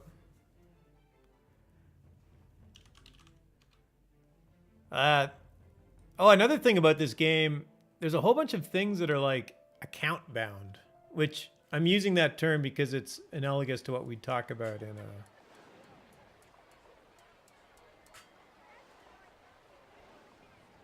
in Lord of the Rings Online. So one of the things is emotes. So anytime you learn an emote, all of your characters get that emote. It's actually the same thing with crafting recipes. Once you get a crafting recipe, all of your characters have that crafting recipe, which is actually kind of neat. There are level restrictions on crafting recipes, but not on owning them. So you can have a crafting recipe in your book. If you're under level for it, you just can't execute it. All right, I'm going to go and find a trainer. But skills are character based, so you can have fancy recipes but can't do them. Yes, exactly.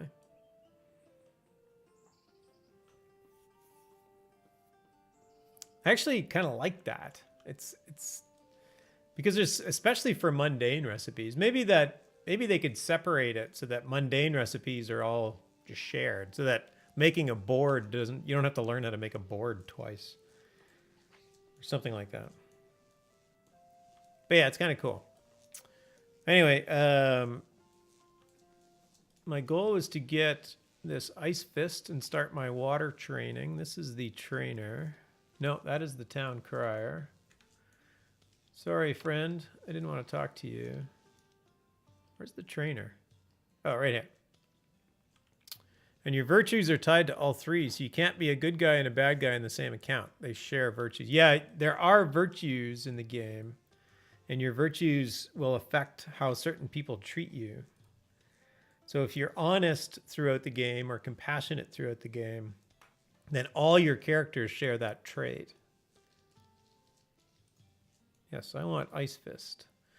And all these next ones require level 20 Ice Fist, so I can't do anything with that yet. So in my deck, I'm just going to modify my current deck, which is a very simple deck that I use because I don't know what I'm doing. And I'm going to take out something. What should I take out? I don't know what to take out.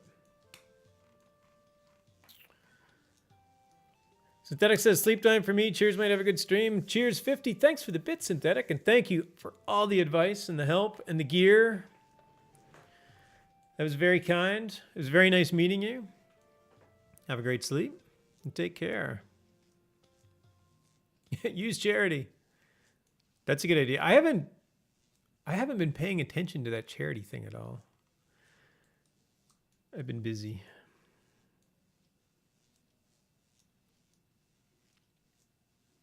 Ice Fist.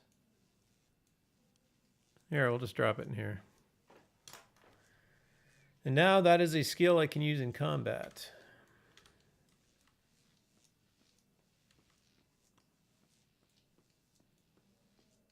Oh, I got more mail. Nice.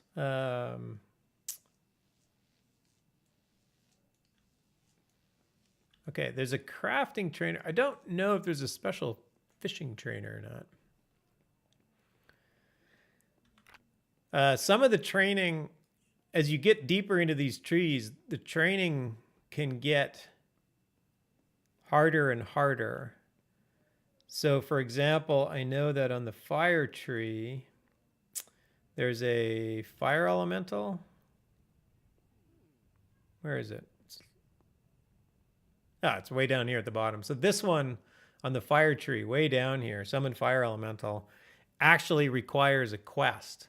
So you have to get to this, and then you have to find a specific trainer, and they will not train you this until you do a specific quest for them. And I know that people talk about it all the time, and that it's really, really hard. I don't know anything about it because I'm not that good.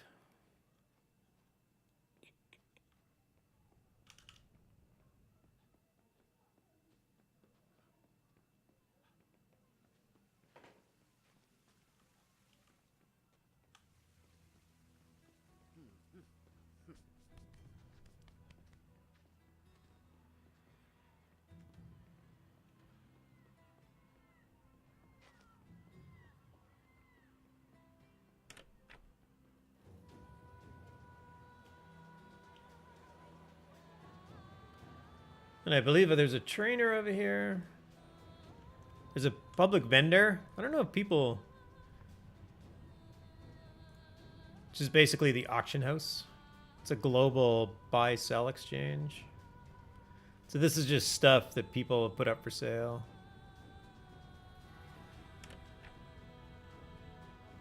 There isn't actually much here.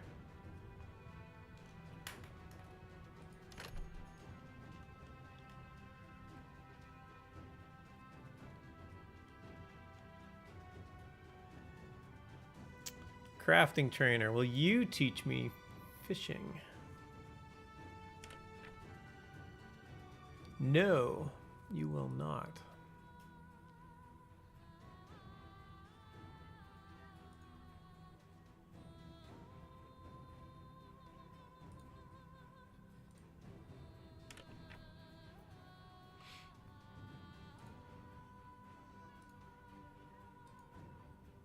Oh, yes, you will. Yes, you will. I don't know why it didn't show up before. There we go. All right, my bait recovery is 1 now. All right, so where was I supposed to go check out the fishing expedition? Let's go find that. This is all new to me at this point.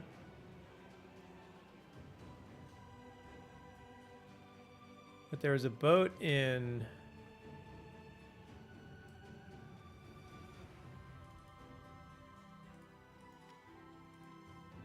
Novia and Kingsport. No, Airy and Kingsport. Noob. Yeah, pretty much. It's weird. This is a game that is a... How do I say it? It does not lead you. You have to find your way in it. And to that extent, you're generally allowed to do what you want too. So I believe, is this Kingsport? Yeah, that is Kingsport. And I can get to Kingsport very easily from Brittany. So we'll take a boat.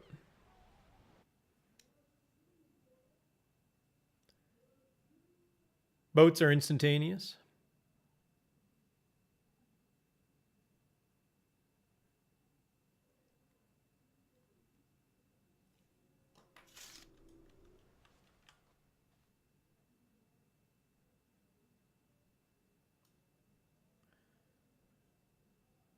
And we'll drop down into... So this is the town of Kingsport. So this, again, is the overland map. And you can run around here.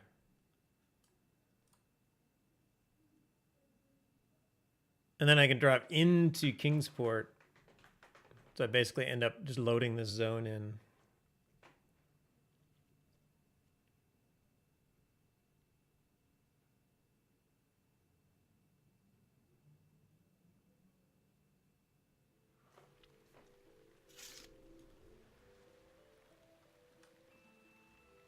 New location discovered, Kingsport. I am very certain I have been here before. I don't know why, I've just now discovered it.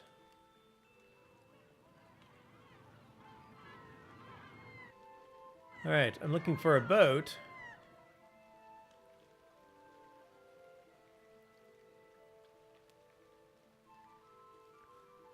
Oh, as I asked about that, I missed your question, Uber Skippy. I'm sorry. I did too. My apologies. How easy do you think this game would be to play one-handed? Lotra I consider easy because you only have to move the camera occasionally. On the other hand, I find ESO hard because you have to constantly move your point of view. Yeah, I don't... I think it would be hard. I think it's more like ESO than it is like Lotro. Like your camera...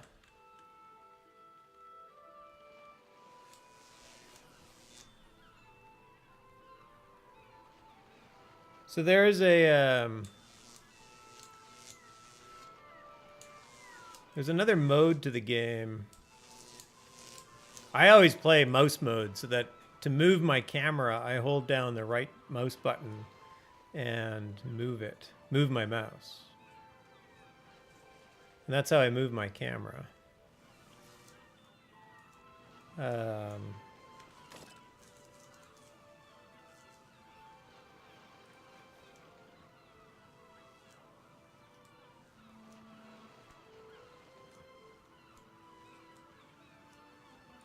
But they do have more of a mouse look, or a locked camera on your mouse.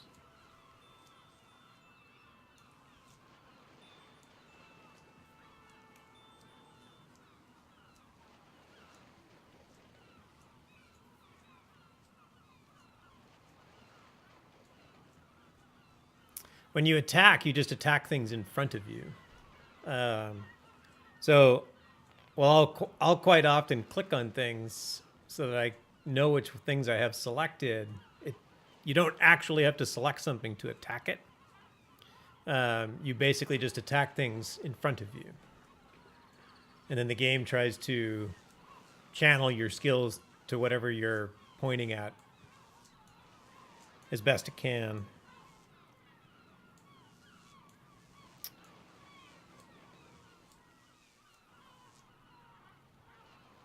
There should be a...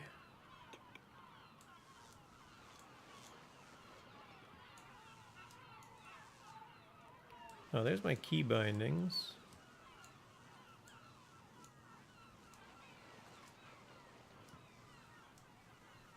Oh yeah, toggle cursor. So I've actually like removed this hotkey completely. It used to be on tab.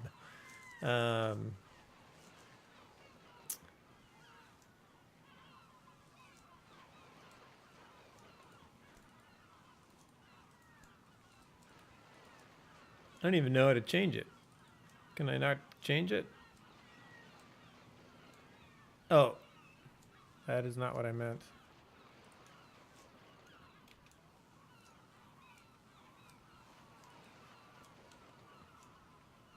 Oh, there we go.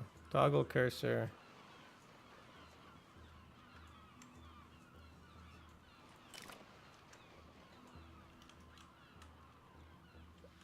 So now I don't get a cursor. I don't know. It's hard to say. Yeah, I tend to play it like it is UO or UO, like it is Lotro, because I'm just so comfortable with that. But like I double click on all of these things. I don't want to go to the Brave Coast. Any game where I can sail my own ship I like, but some games I've tried the boat is just a port. Yeah, they are. One of their longer term goals is to have. Oh, there we go. Fishing expedition. Is to actually have sailing in the game and have sailing mechanics in the game. But it's a small shop. Like, it's tough to say when that type of thing might happen.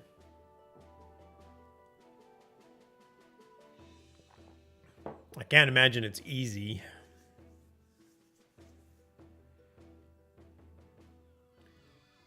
Oh, wait, I'm on a boat. Let's see how hard it is. All right. Oh, yes, and here you get better places to fish. So you get these little bubbles of water.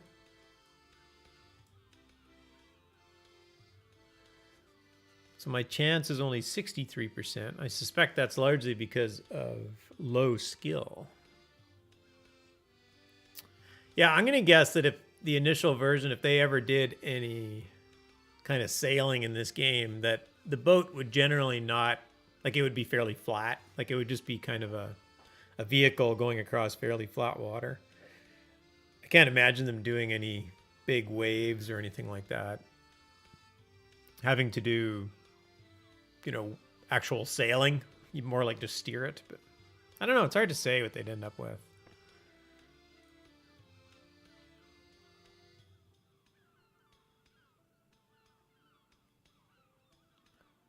Ultima Online had sailing. Like you could get on a boat and you could direct it through the water, but it was basically like driving a car across land. Like you just moved forward, you turned left, you turned right. Like it wasn't really sailing.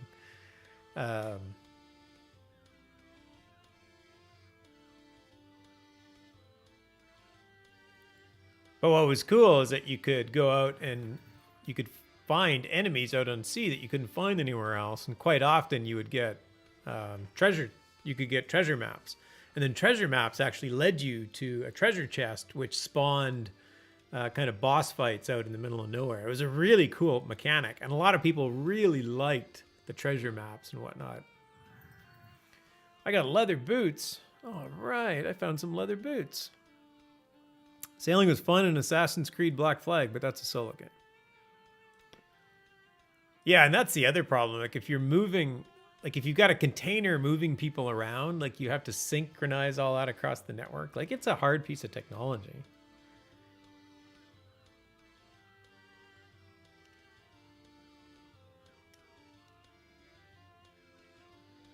My chance is down to 42%. I may have to go and get a better spot.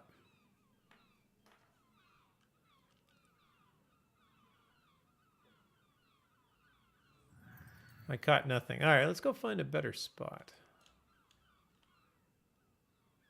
Oh, something else I was going to show you. I changed some of my equipment.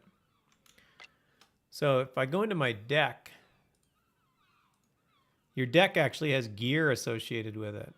So I can go use current equipment. And I forgot to do that when I changed some of my equipment.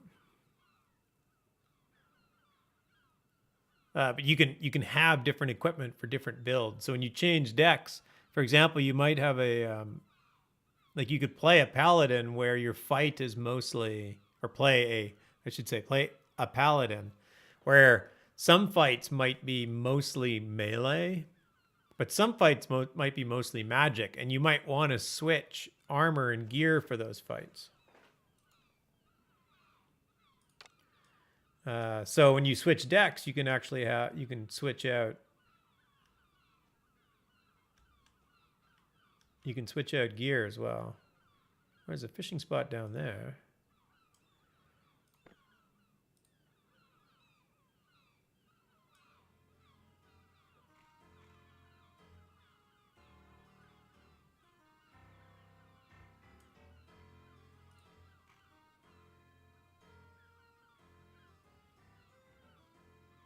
All I've caught so far are leather boots. I'm not doing very well.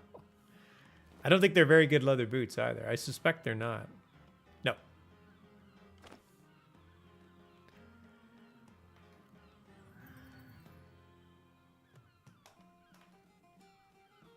Oh, I got a bass. That's times all. Let's go to shore and see if I can do anything from shore. Do I just swim to shore?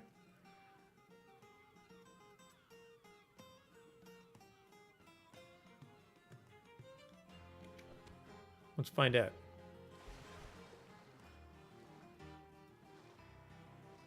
Oh, there's some barrels out here. Can I get up on the barrels? I don't think you can jump out of water.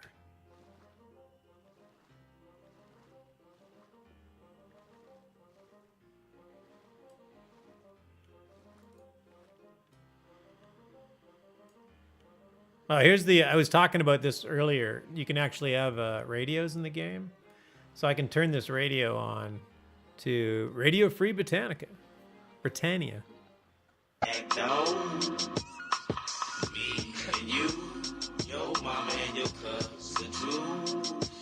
And it just works.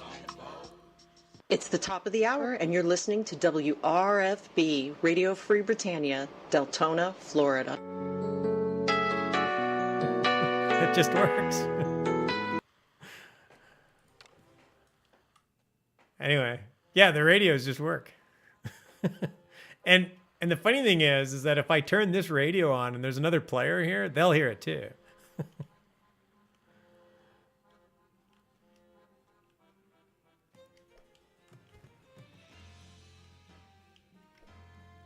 All right, I see no little. I'm looking for little sparkly spots. Hey, where does this go? Oh, Kingsport. Fair enough. There's an Islander. What does the Islander have? Oh, it's Captain Ron. Welcome to the island, Wayfarer. Glad you could make it. I should go. How do you do a pirate voice? I probably can't do a pirate voice. Aye, welcome to the island, Wayfarer. Glad you could make it. I'm Captain Ron. Island? My little atoll here is one of the best fishing spots in all the world. That's why folks like you come here, isn't it? Oh, he doesn't need any help. That's it. Apparently he doesn't have any quests. I was hoping for a quest. Captain Ron? Captain Ron. Wait, is there a joke there that I missed? You need an E patch. You need an eye patch. Yes, he does need an eye patch. Oh, I see. He's just okay. He's just got fishing stuff. That makes sense. I was hoping maybe he had a quest to fish something up.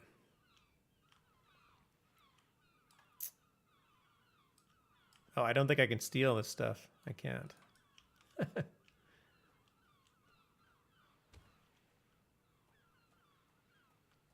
You can sit on the beach by the campfire. The Kraken.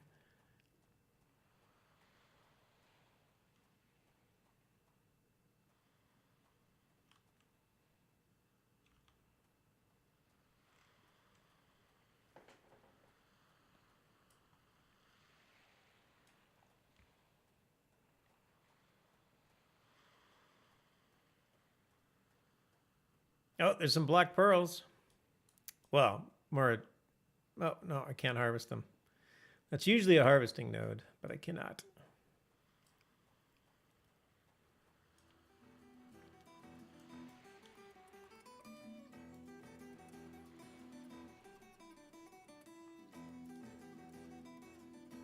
A duck.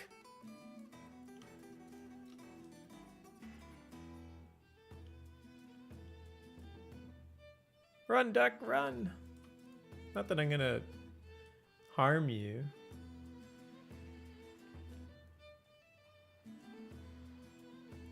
There's no fishing out here. There's no little sparkly spots.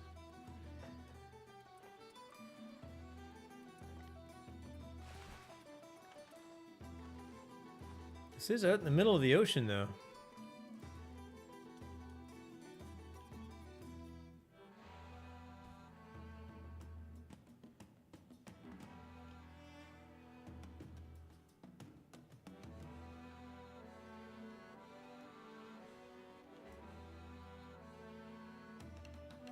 Oh, they also have these things, which are basically just record players. This is an ornate dual wax amplifier. Oh, it's still just a radio. You can get music in the game and then play it. There's a banana just sitting there. It's probably going to go bad.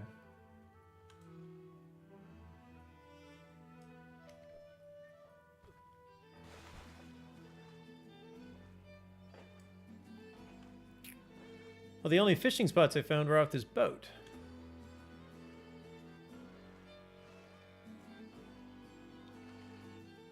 See if I can get back on here. Yep.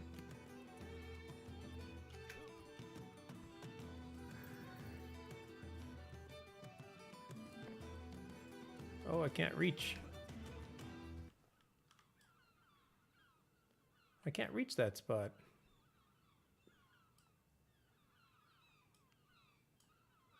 Interesting.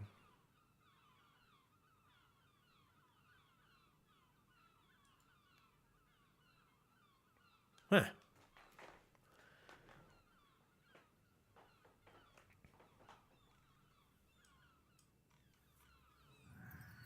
I got a trout. I'm not getting anything like interesting here though. I sort of hoping for like a quest to get like a trophy or something.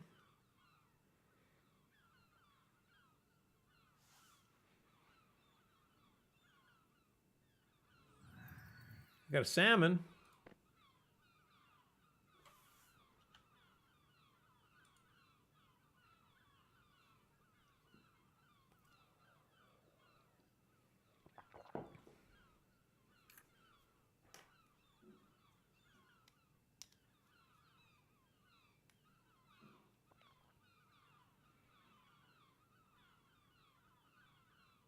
Fishing's much more realistic. You throw a line in, you wait for a really long time, then you don't catch anything.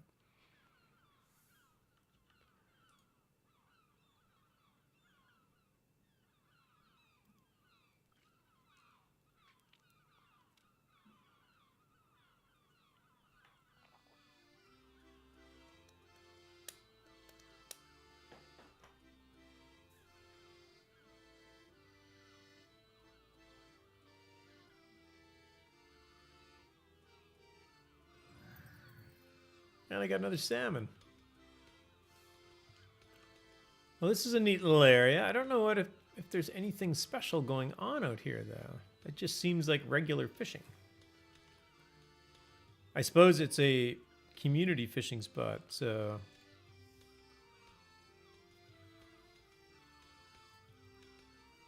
One interesting thing about the game is that if you do things around people who are better than you at them, you gain skills faster.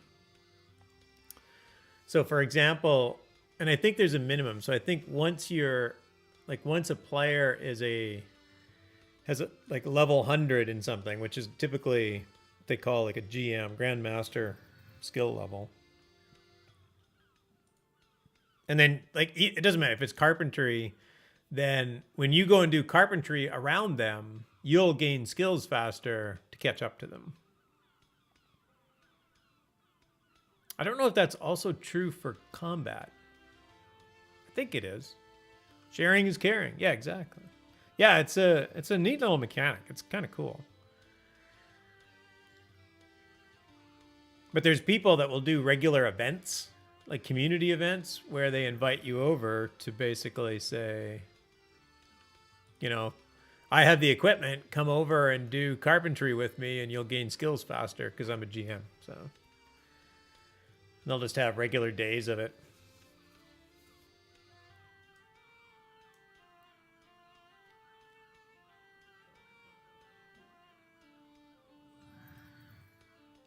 My skills are going up good.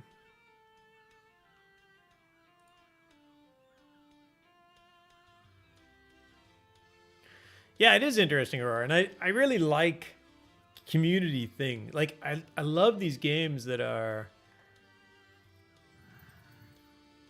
that do things that encourage community that isn't just like let's go fight a big boss. Not that I'm against that. I think, you know, the big boss fights are really cool. Especially when you have to be coordinated amongst your group to do them. I think that's awesome. But I really do like the idea of encouraging community activity that isn't necessarily combat based. It might be crafting based. It could be anything. It's like the music system in Lotro, right? It's like, hey, we can do concerts together and stuff like that. Like that kind of thing, I think, is really interesting for these types of games. Okay, I'm down to 41% chance. My circle went from... I realize now that the circle going around it changes color as it lowers. So it's yellow, so I should probably move on. I could try this one. Fellow interaction. Yeah, exactly. Whoops. Oh, I'm 97%. Oh, wait, it's still yellow, though. Oh, maybe it's always yellow and then it changes to green when I can't remember. I'm trying to figure out what this color means in this little circle. Ponton says, I love the music system in Lotro. Making songs is fun. Yes, you're a quite the musician from what I know, from what I've heard.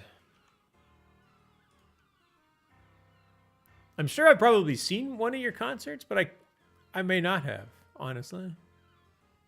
I must have. Oh, I got more leather boots.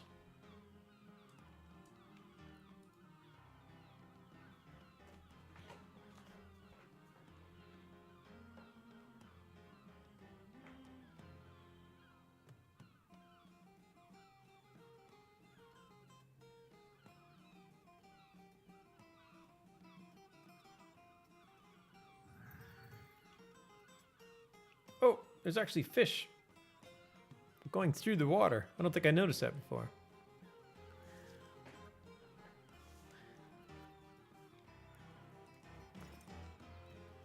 So I believe that if I go to higher level areas, fishing gets harder. But I might have to do some fighting. So let's do that. Let's at least test that theory. Okay, I think I have to go back to shore to that other boat. This boat. Oh, that's cool. You can actually see under the water now that the sun's out.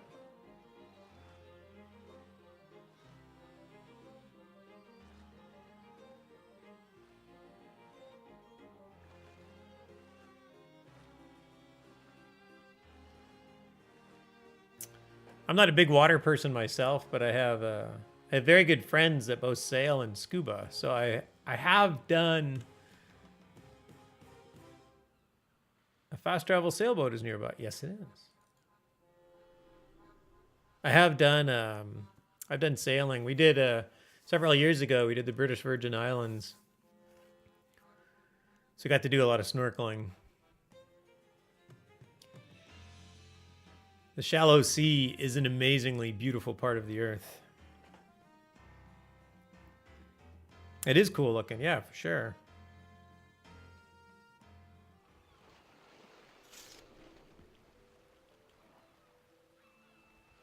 So I'm safe in town, so I'm guessing that fishing here isn't going to be much different. All about looks. Yeah, looks do a lot. Being immersive.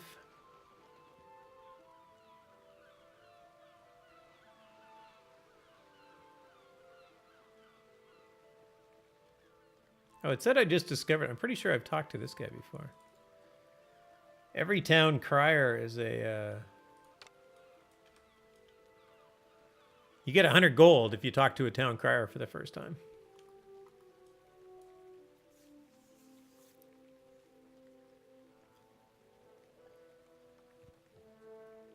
It's kind of a simple way to encourage exploration. Easy way to make gold. Yeah, except really you need millions. So it'll pay for bait. 100 pieces of bait's pretty solid. So that is chump change. Yeah, pretty much. There's actually a, if you look at, I didn't go there, but can I zoom in? I don't think I can. So this building that I'm standing beside, it's really small. I thought I could like, oh, you know what? I broke my key controls. Zoom in. Mouse wheel up. Zoom out. There we go. Fix them. There we go. All right. So there's something in the game called the Oracle. It's meant to be like the divine creature being, whatever it is. So if you go and talk to the Oracle every day, you can take a test and she'll ask you if you're following the virtues or not. And if you answer honestly, you'll get a reward. And that reward is 500 gold. So there's a daily 500 gold just for visiting the Oracle.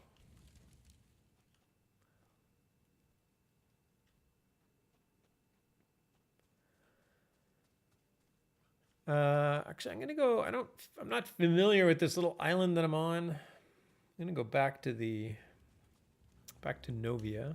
This little island is called the Hidden Vale. So we'll take the boat back to Novia. Honesty is the best policy, after all. Yes, it is. Free anything is nice. Yes, for sure. Yeah, free gold is nice. I don't...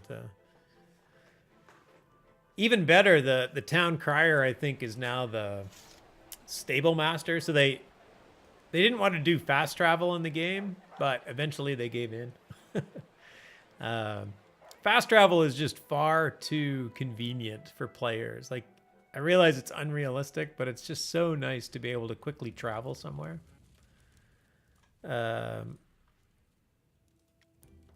Smegatron, friend request. Add friend. There we go. For the longest time, fast travel used to be friends. So anybody, you could use a teleport scroll and you could go to any friend anywhere. So I have a really long friend request because basically everybody would just friend everybody.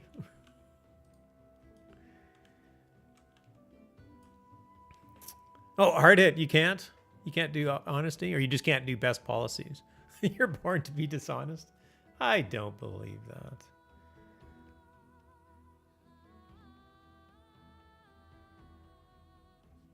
Well, this place clearly has a river. I think I can survive this place. I think I come in right by the river. I'm Italian. Oh my gosh. Hard hit. Fountain says, I try to be good in games, but messed that up in Skyrim and became a very bad person. Oh no. Yeah, I usually try and be good too. It's like, I want to be the archetypical hero, honest to a fault hero.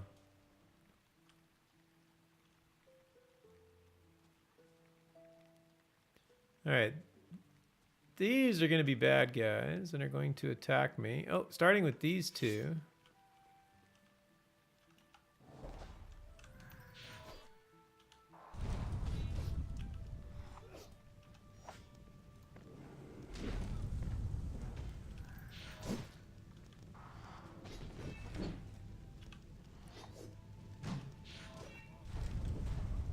It's possible this place is above my pay grade.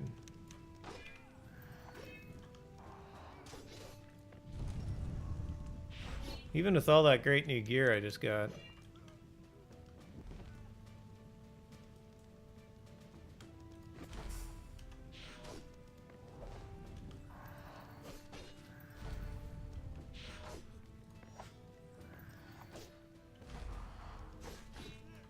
Oh, but I won. I win. I am on fire, though. Oh, no, not on fire anymore. I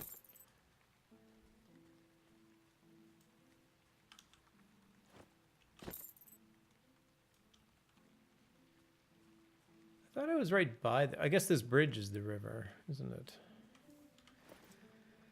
I do have some food. I should probably eat food.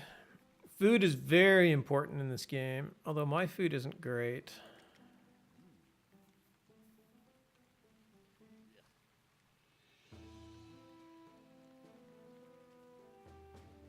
But food will give you buffs, and they'll give you buffs for an hour.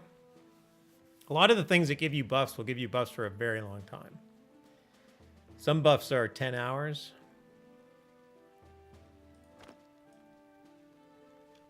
All right, let's try this.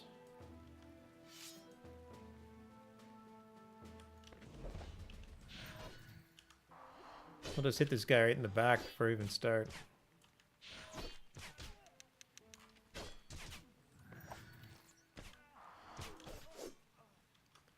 All right, he's down.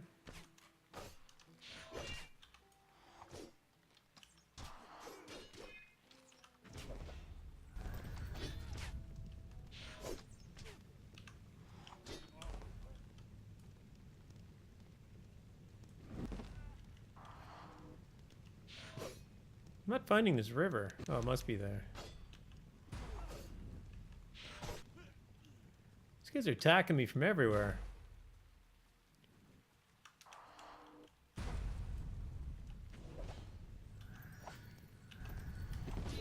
Uh-oh. Now they're respawning already.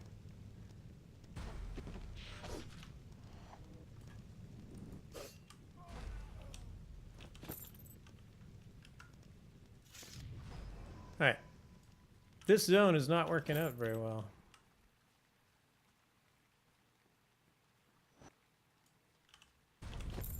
Grab my loot and get out of town.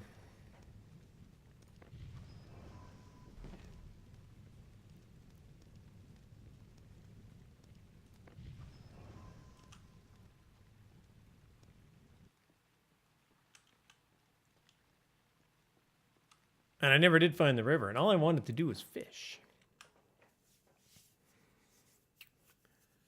They have a wide area of sensing you. Well, they actually have, yeah, and it's realistic. If you can see them, they can see you, and they will attack you. So yeah, its aggro range is really significant. What's interesting, if they're walking the other way, you can walk right up behind them, and if they don't hear you or see you, they'll just keep walking. As soon as they turn around, they will attack you. I don't know if humanoids communicate to each other. That could also be a thing.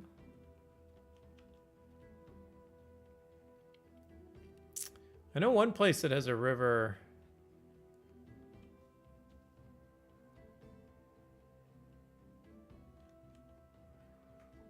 Must be a place that has a river. It's all about the look. Yeah, exactly. Right again.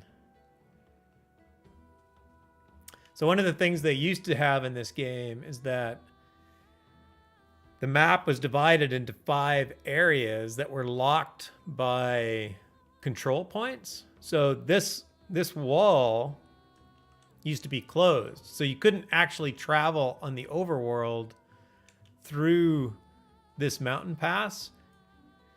You had to go in it, fight your way through it, and then come out the other side. But it just, again, it sort of made the world smaller and kind of hid it from people. So they got rid of it.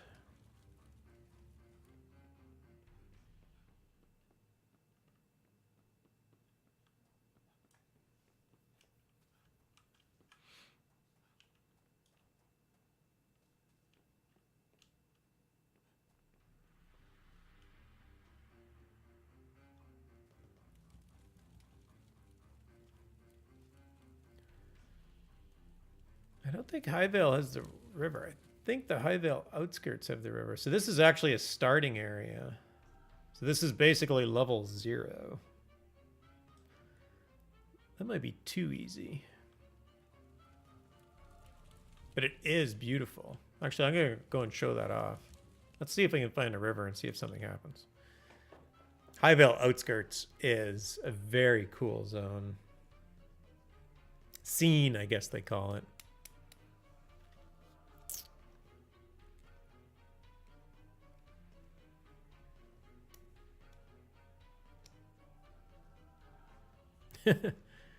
Bishop Dread's here. I don't know about those user notices. I think I should turn them off. It's like, it sort of like forces you to say hi. And I'm like, you know, people just want to lurk. I turned them on when they became a feature in Twitch. And so I'm going to go up.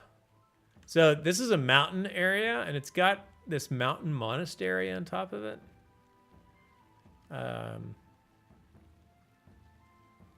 One of the cool things that this area has is an elevator. Double click the switch in the wall to use or call the elevator. Yeah, it's not here, right? Oh yeah, no, it is here. I can go up the elevator. And I can watch the view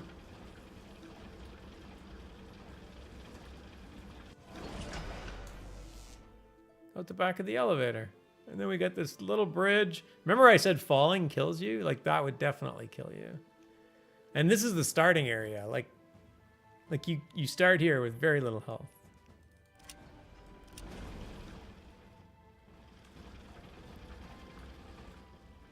But yeah, so they do have moving vehicles, although the vehicle just goes straight up and down. So that's not that difficult. So we were talking about ships, so maybe ships can be something they can figure out. Anyway, that was all I wanted to show. Oh, the views up here are actually quite cool.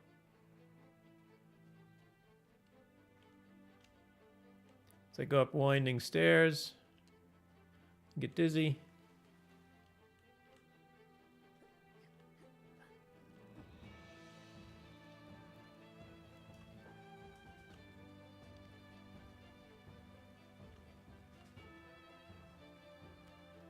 So there's the views from the top. It's very washed out. I wonder if that's my video.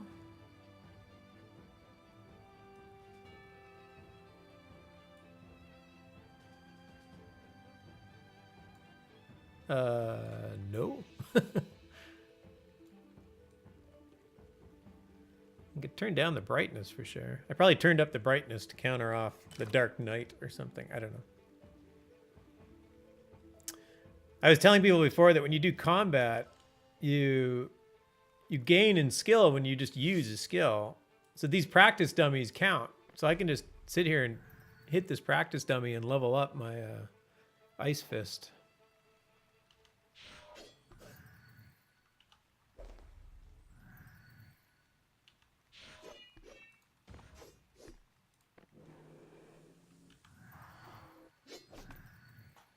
I can see how much damage I do for it. I only did 9 damage. It's not very good. That skill does 41. Oh, that had 2 attacks. I got 40 and 71. That's pretty solid. This is a bleed, but I don't know if the dummy will bleed. Oh, it will. Nice.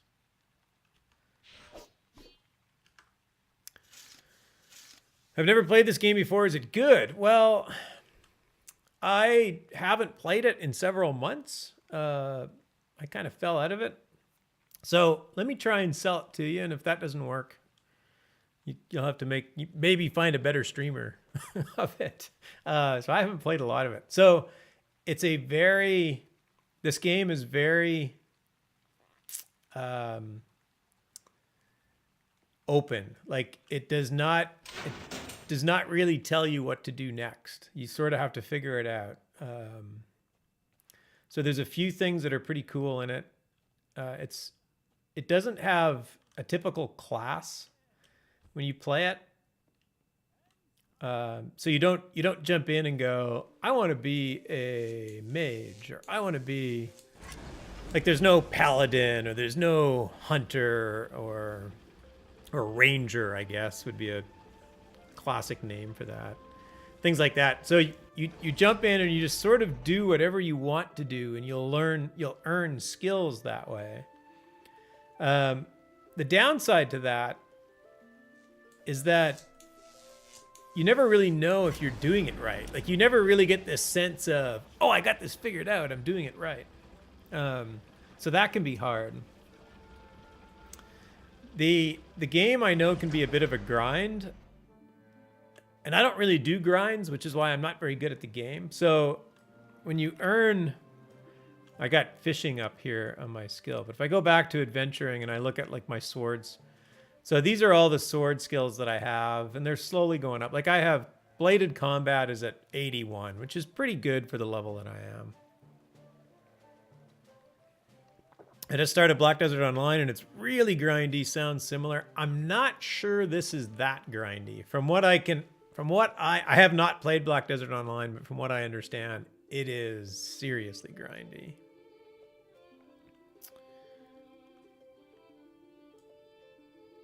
But yeah, there is, you go out and you earn XP, and then when you want skills to go up, it costs XP. So this is one of the interesting things about this game is that these skills, they're probably kind of hard to see, but each of these little boxes, you can tell which ones are red and which ones are gray. So the gray ones are innate or passive skills. So they always count. The rest of them are active skills that you actively use in combat. So it's basically thrust and riposte, and then double slash, and then rend are kind of the first 4 bladed skills that you get. And then when I won't fight one of these guards, that would be bad. But when I go into combat, you can see thrust, double slash, rend, and riposte. So if I go fight this guy, he's going to fight me now, and then I can execute one of these skills. And I'm in a noob area right now, so I'm going to one hit everything. Mostly because I'm actually trying to go fishing, and I'm looking for a river. And I just happen to know that there's one over here. Right, here's a Frostgeist. The Frostgeist will attack me.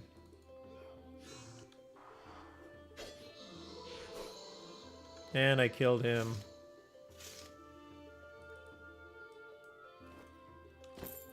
Earn a little bit.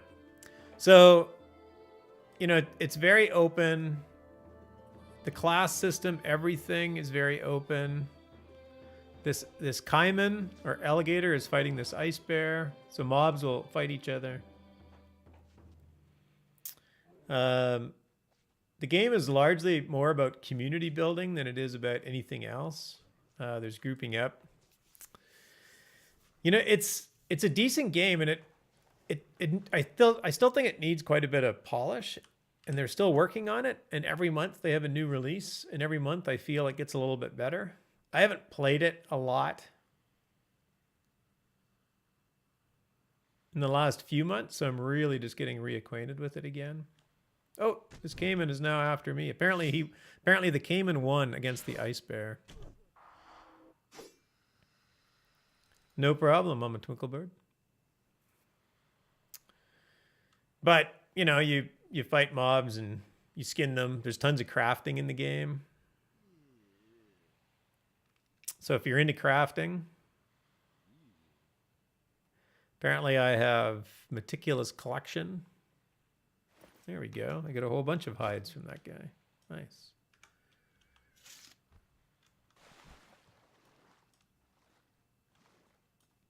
There's a water drop golem. Some kind of lesser water elemental, I guess. So yeah, if you get, I think this game gets a lot more fun if you have friends in it. The guild that I joined many years ago is run by an Englishman, which is kind of a mistake on my part. He's a great guy. It's a great set of people, but they're all in bed by the time I play. So that wasn't the best choice, I think, for me, but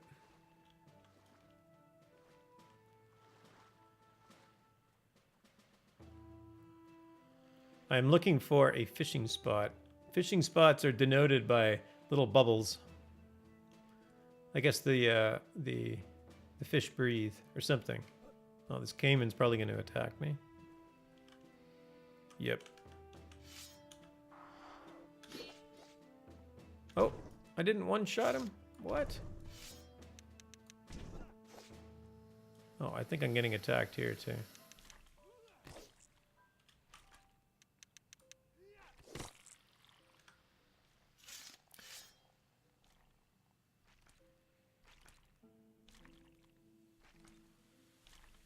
Oh, wait. Didn't I just kill him? I just killed him. Apparently it's really hard to kill water. Who knew? I'm not convinced they're attacking me. They're just kind of following me around.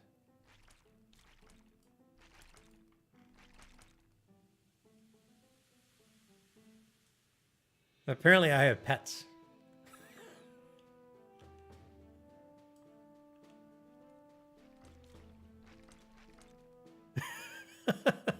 I don't know.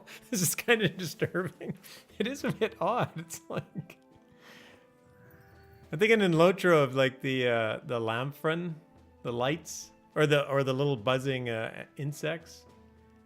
I don't want to fight you. I just want to fish. Don't attack me.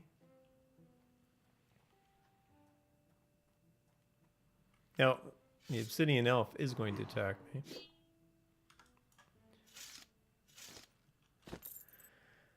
So yeah, Bishop, I would say it's worth a try. Like if you're interested in it, at the moment you can get in and play for a bit, and it'll only cost you a download.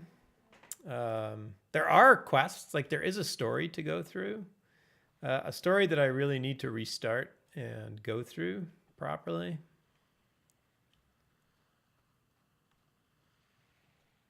I'm just going to throw a line in here. A shuddering breeze hits you coming from between the nearby lake and the mountain road, as if something otherworldly is reaching out to you. I don't think this guy's ever done these quests.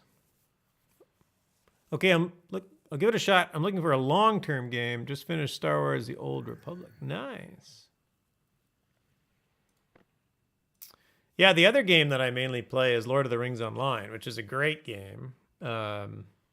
Very classic MMO. It's 11, 12 years old now, almost 12 years old now. So you have to, accept the dated graphics and whatnot, but it's also doing very well.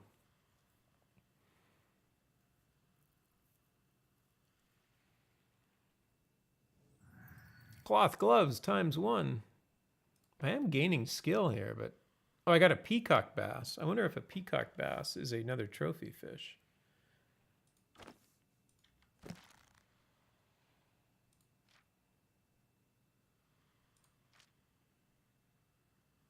Peacock bass trophy. There we go.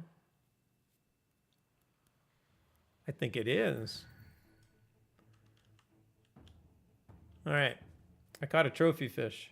That's really what I was after. Let's go make another trophy. There's a ghostly echo. There's a few interesting storylines. One cool thing about this game is in the quests. I think this is harvestable? No. In the quest line,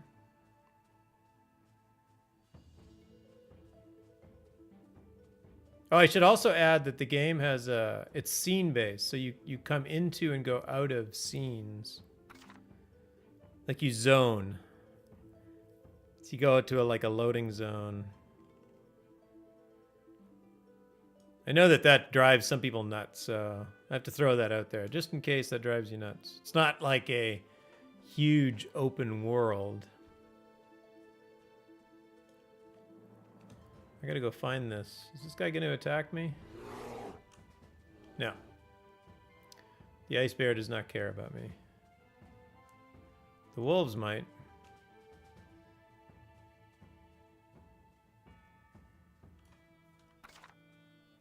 Oh, not that road. I want to go down this road and hang a left. All right. What was I saying? Oh, the quest lines. The storyline in this is very freeform. Like it isn't like next, done. Quite often you get to make choices about what to do in quests. So, for example, you might be told to go and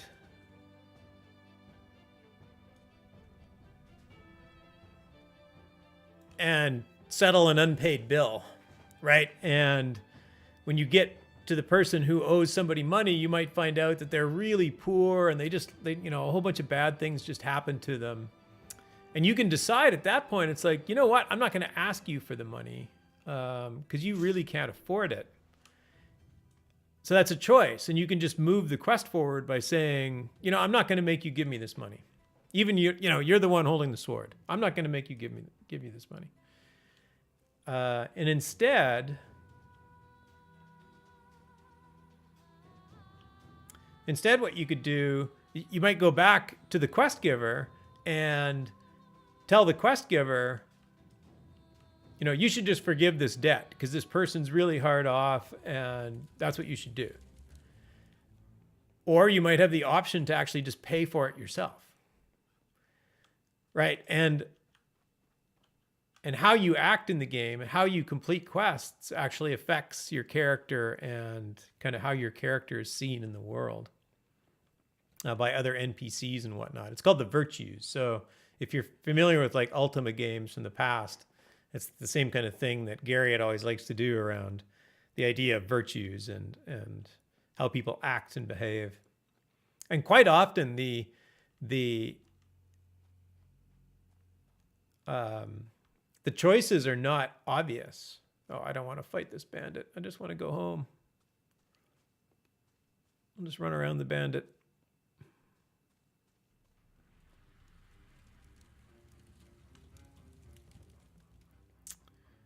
Quite often, it's really hard to tell what your right choice is. It's not obvious. They've done a pretty good job of that. So if you like the storytelling and whatnot, it's that part of it. It's pretty good.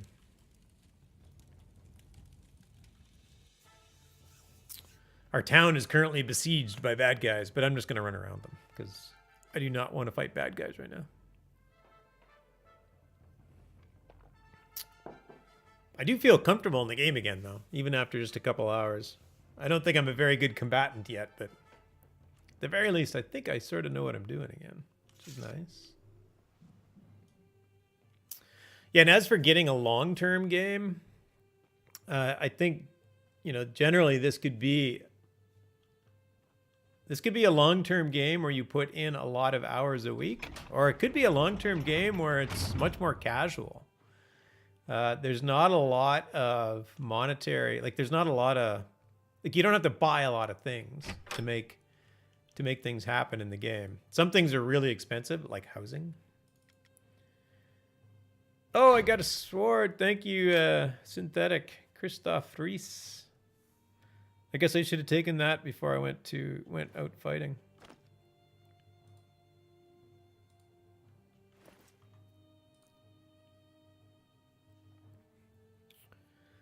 Plus 11. Plus 5. Plus 11% weapon crit. That's huge.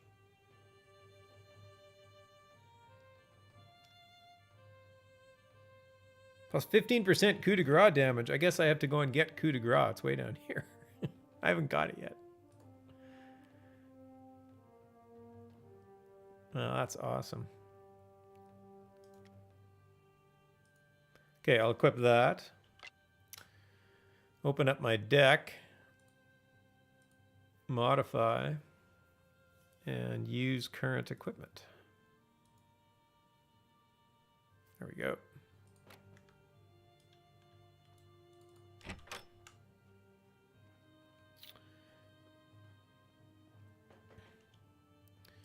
Housing in the game is great, but housing is expensive. Generally speaking, the only way to get housing is to give them lots of money. That's not really true. When you finish the quest line, you actually get a free deed now. You get a little free, the row lot, which is the smallest lot deed. And there's lots of empty housing spaces to put it.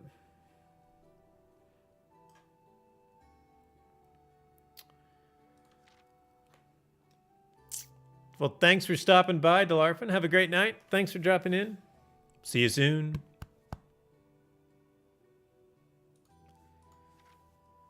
All right, what did I get? A peacock? Yeah, peacock bass. So I need the same thing. Wooden board, wax, curing salt. So I need to make boards.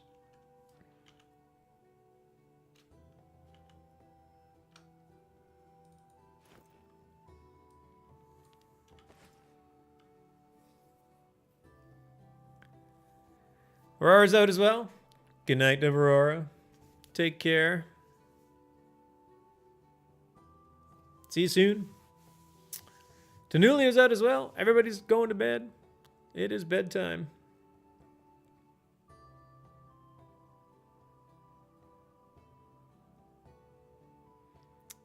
Oh, Twinklebird says, back. He was at me with his Charizard stuffed animal that's as big as him. Nice. I shall, Tanulio. Take care. We'll see you soon. All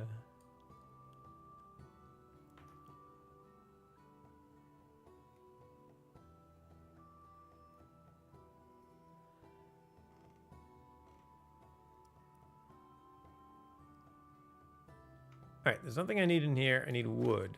All I need is wood.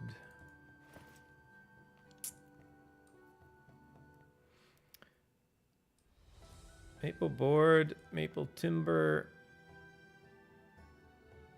I need fuel. I need everything but coal. Since I remember this from last time. Let's go craft my new trophy, fish trophy.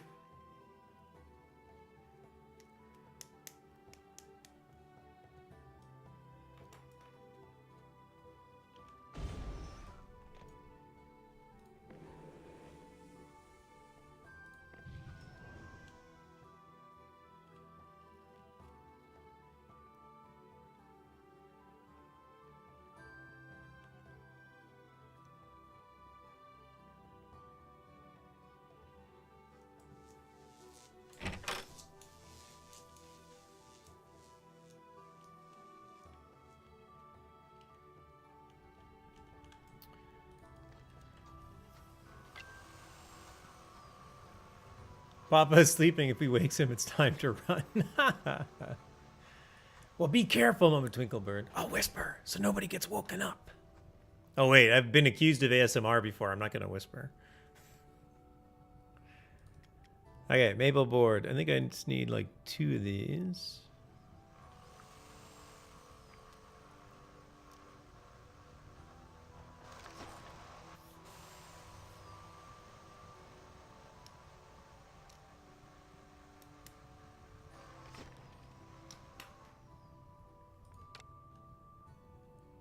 Now I can make my fish trophy.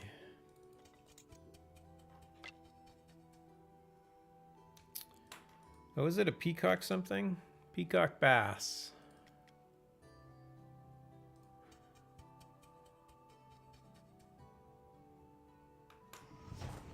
Success.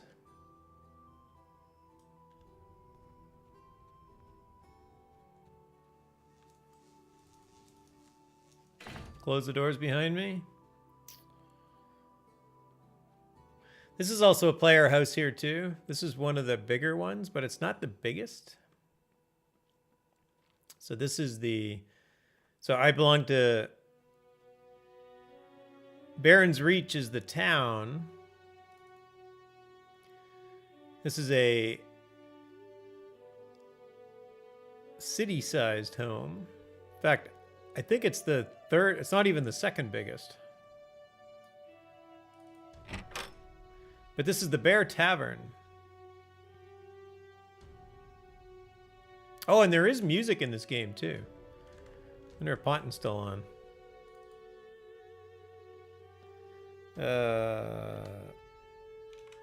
I can't. I think I have some music. Oh, I do.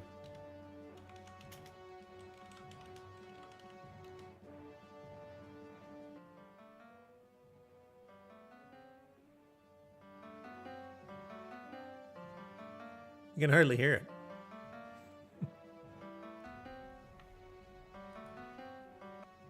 Oh, and then apparently escape takes me out. Hold on.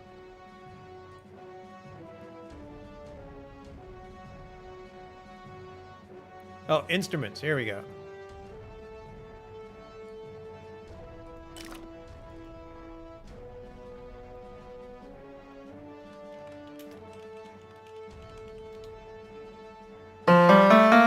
Oh, that was too loud.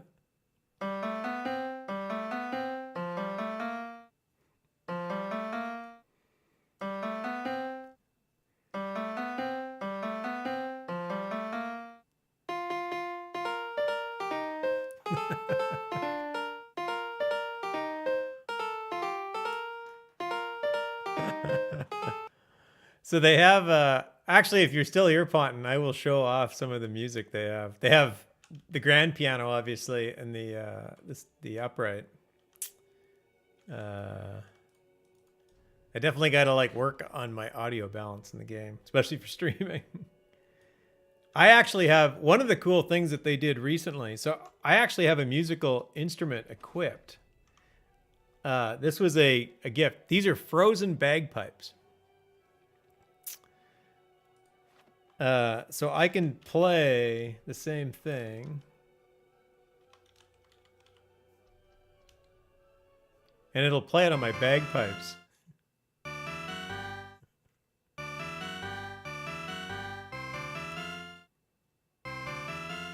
But one cool thing about their music system doesn't work at the piano, but you can move, you can walk. So you can actually have a marching band in the game.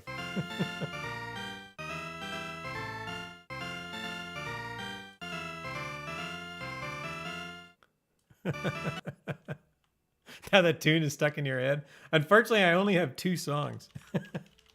I'm going to have to hit up Ponton somewhere on Discord. I'm pretty sure Ponton has shared his tunes, his ABC files, and it just uses ABC files. They use the same system that UO uses, but I should say UO basically invented, I think.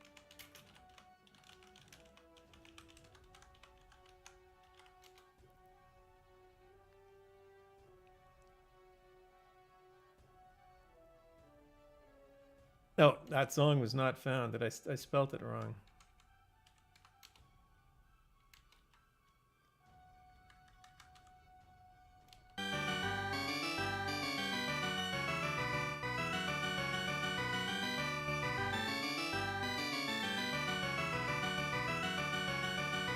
Okay, that does not work on bagpipes.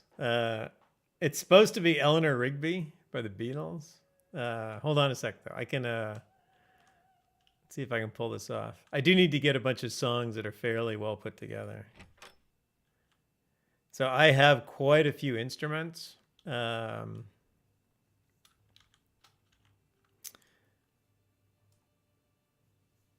and all the instruments are also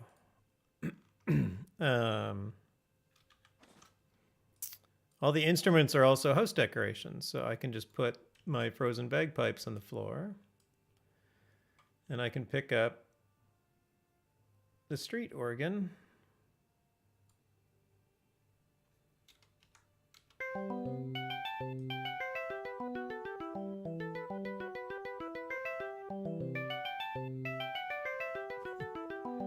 And yeah, like you can walk around town with this.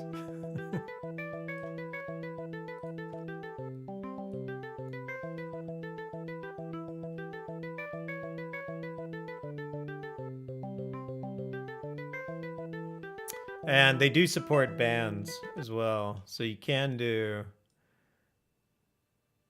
Oh, it's backwards. You can you can coordinate a band.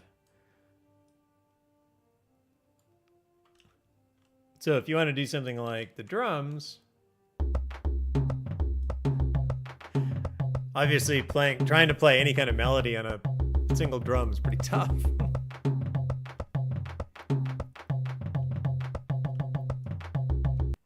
But you get the idea. Yeah, the music system's pretty well fleshed out. Oh, this is cool too. I can't remember where I got this, but you can use the camera to take pictures. Play that Hey Zinger, play that funky music. Oh, that's a song that I should get. No, I probably should. Wait, how do you take a picture? Is it R? Oh, there we go. Yeah, there's actually a...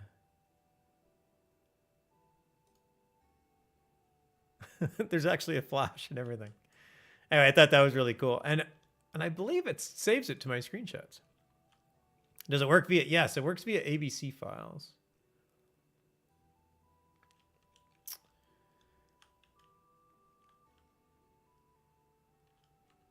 Anyway, I got a new fishing trophy. So we will move my... What was this? Oscar sunfish. Now I have a peacock bass. Oh, this one's quite a bit bigger even. Nice. There's the peacock bass. Caught by gravity in the Highvale outskirts, June 10th, 5:55 PC. Yeah, I've seen your... I may have actually downloaded stuff that you've shared. I've just been too lazy to like integrate it into here. I can't remember if they had... They don't have much of a UI. It's all... you have to type everything in, so... First world problems, I know. Anyway. My walking broom. That was one of the monthly things. Anyway, it's been fun. I'm glad I streamed this tonight because it was a good time to... it's fun to chat. Met some nice people that actually play the game more than I do. But I think I'm going to call it a night here. Oh, this is actually the map. This is what the... That second island that I went to is over here. It's not in this map, but there is Novia. There's what the actual world looks like. It's very cool. It's a pretty nice game. Yeah, it's pretty good. It's the hard part about it is that it's hard. Like it's hard to know if you're doing something right, and if you don't feel like you're succeeding, it's hard to know what you need to do differently. That's kind of the struggle with it, and I hope the developers kind of get that sorted out. That's been a hard part. If you get in with friends that know what they're doing, I'm sure it's a lot easier.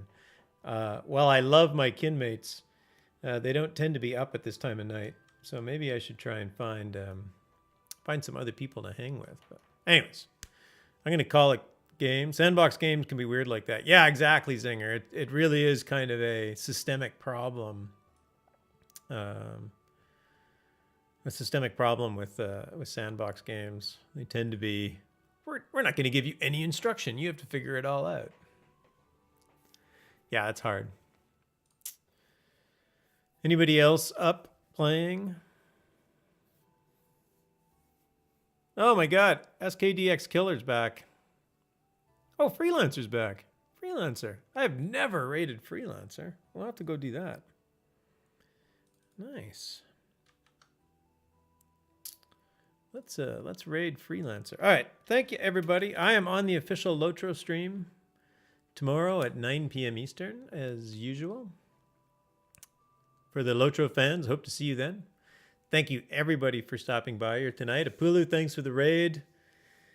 Thanks so much for Synthetic and Mythical Exodus for the follows and for the advice on how to actually play this game within some measure of competency. I appreciate that. Synthetic, thanks for the bits too. All right, thanks everybody. Have a hopefully everybody has a great week, and I'll see you tomorrow on Lotro stream. Take care.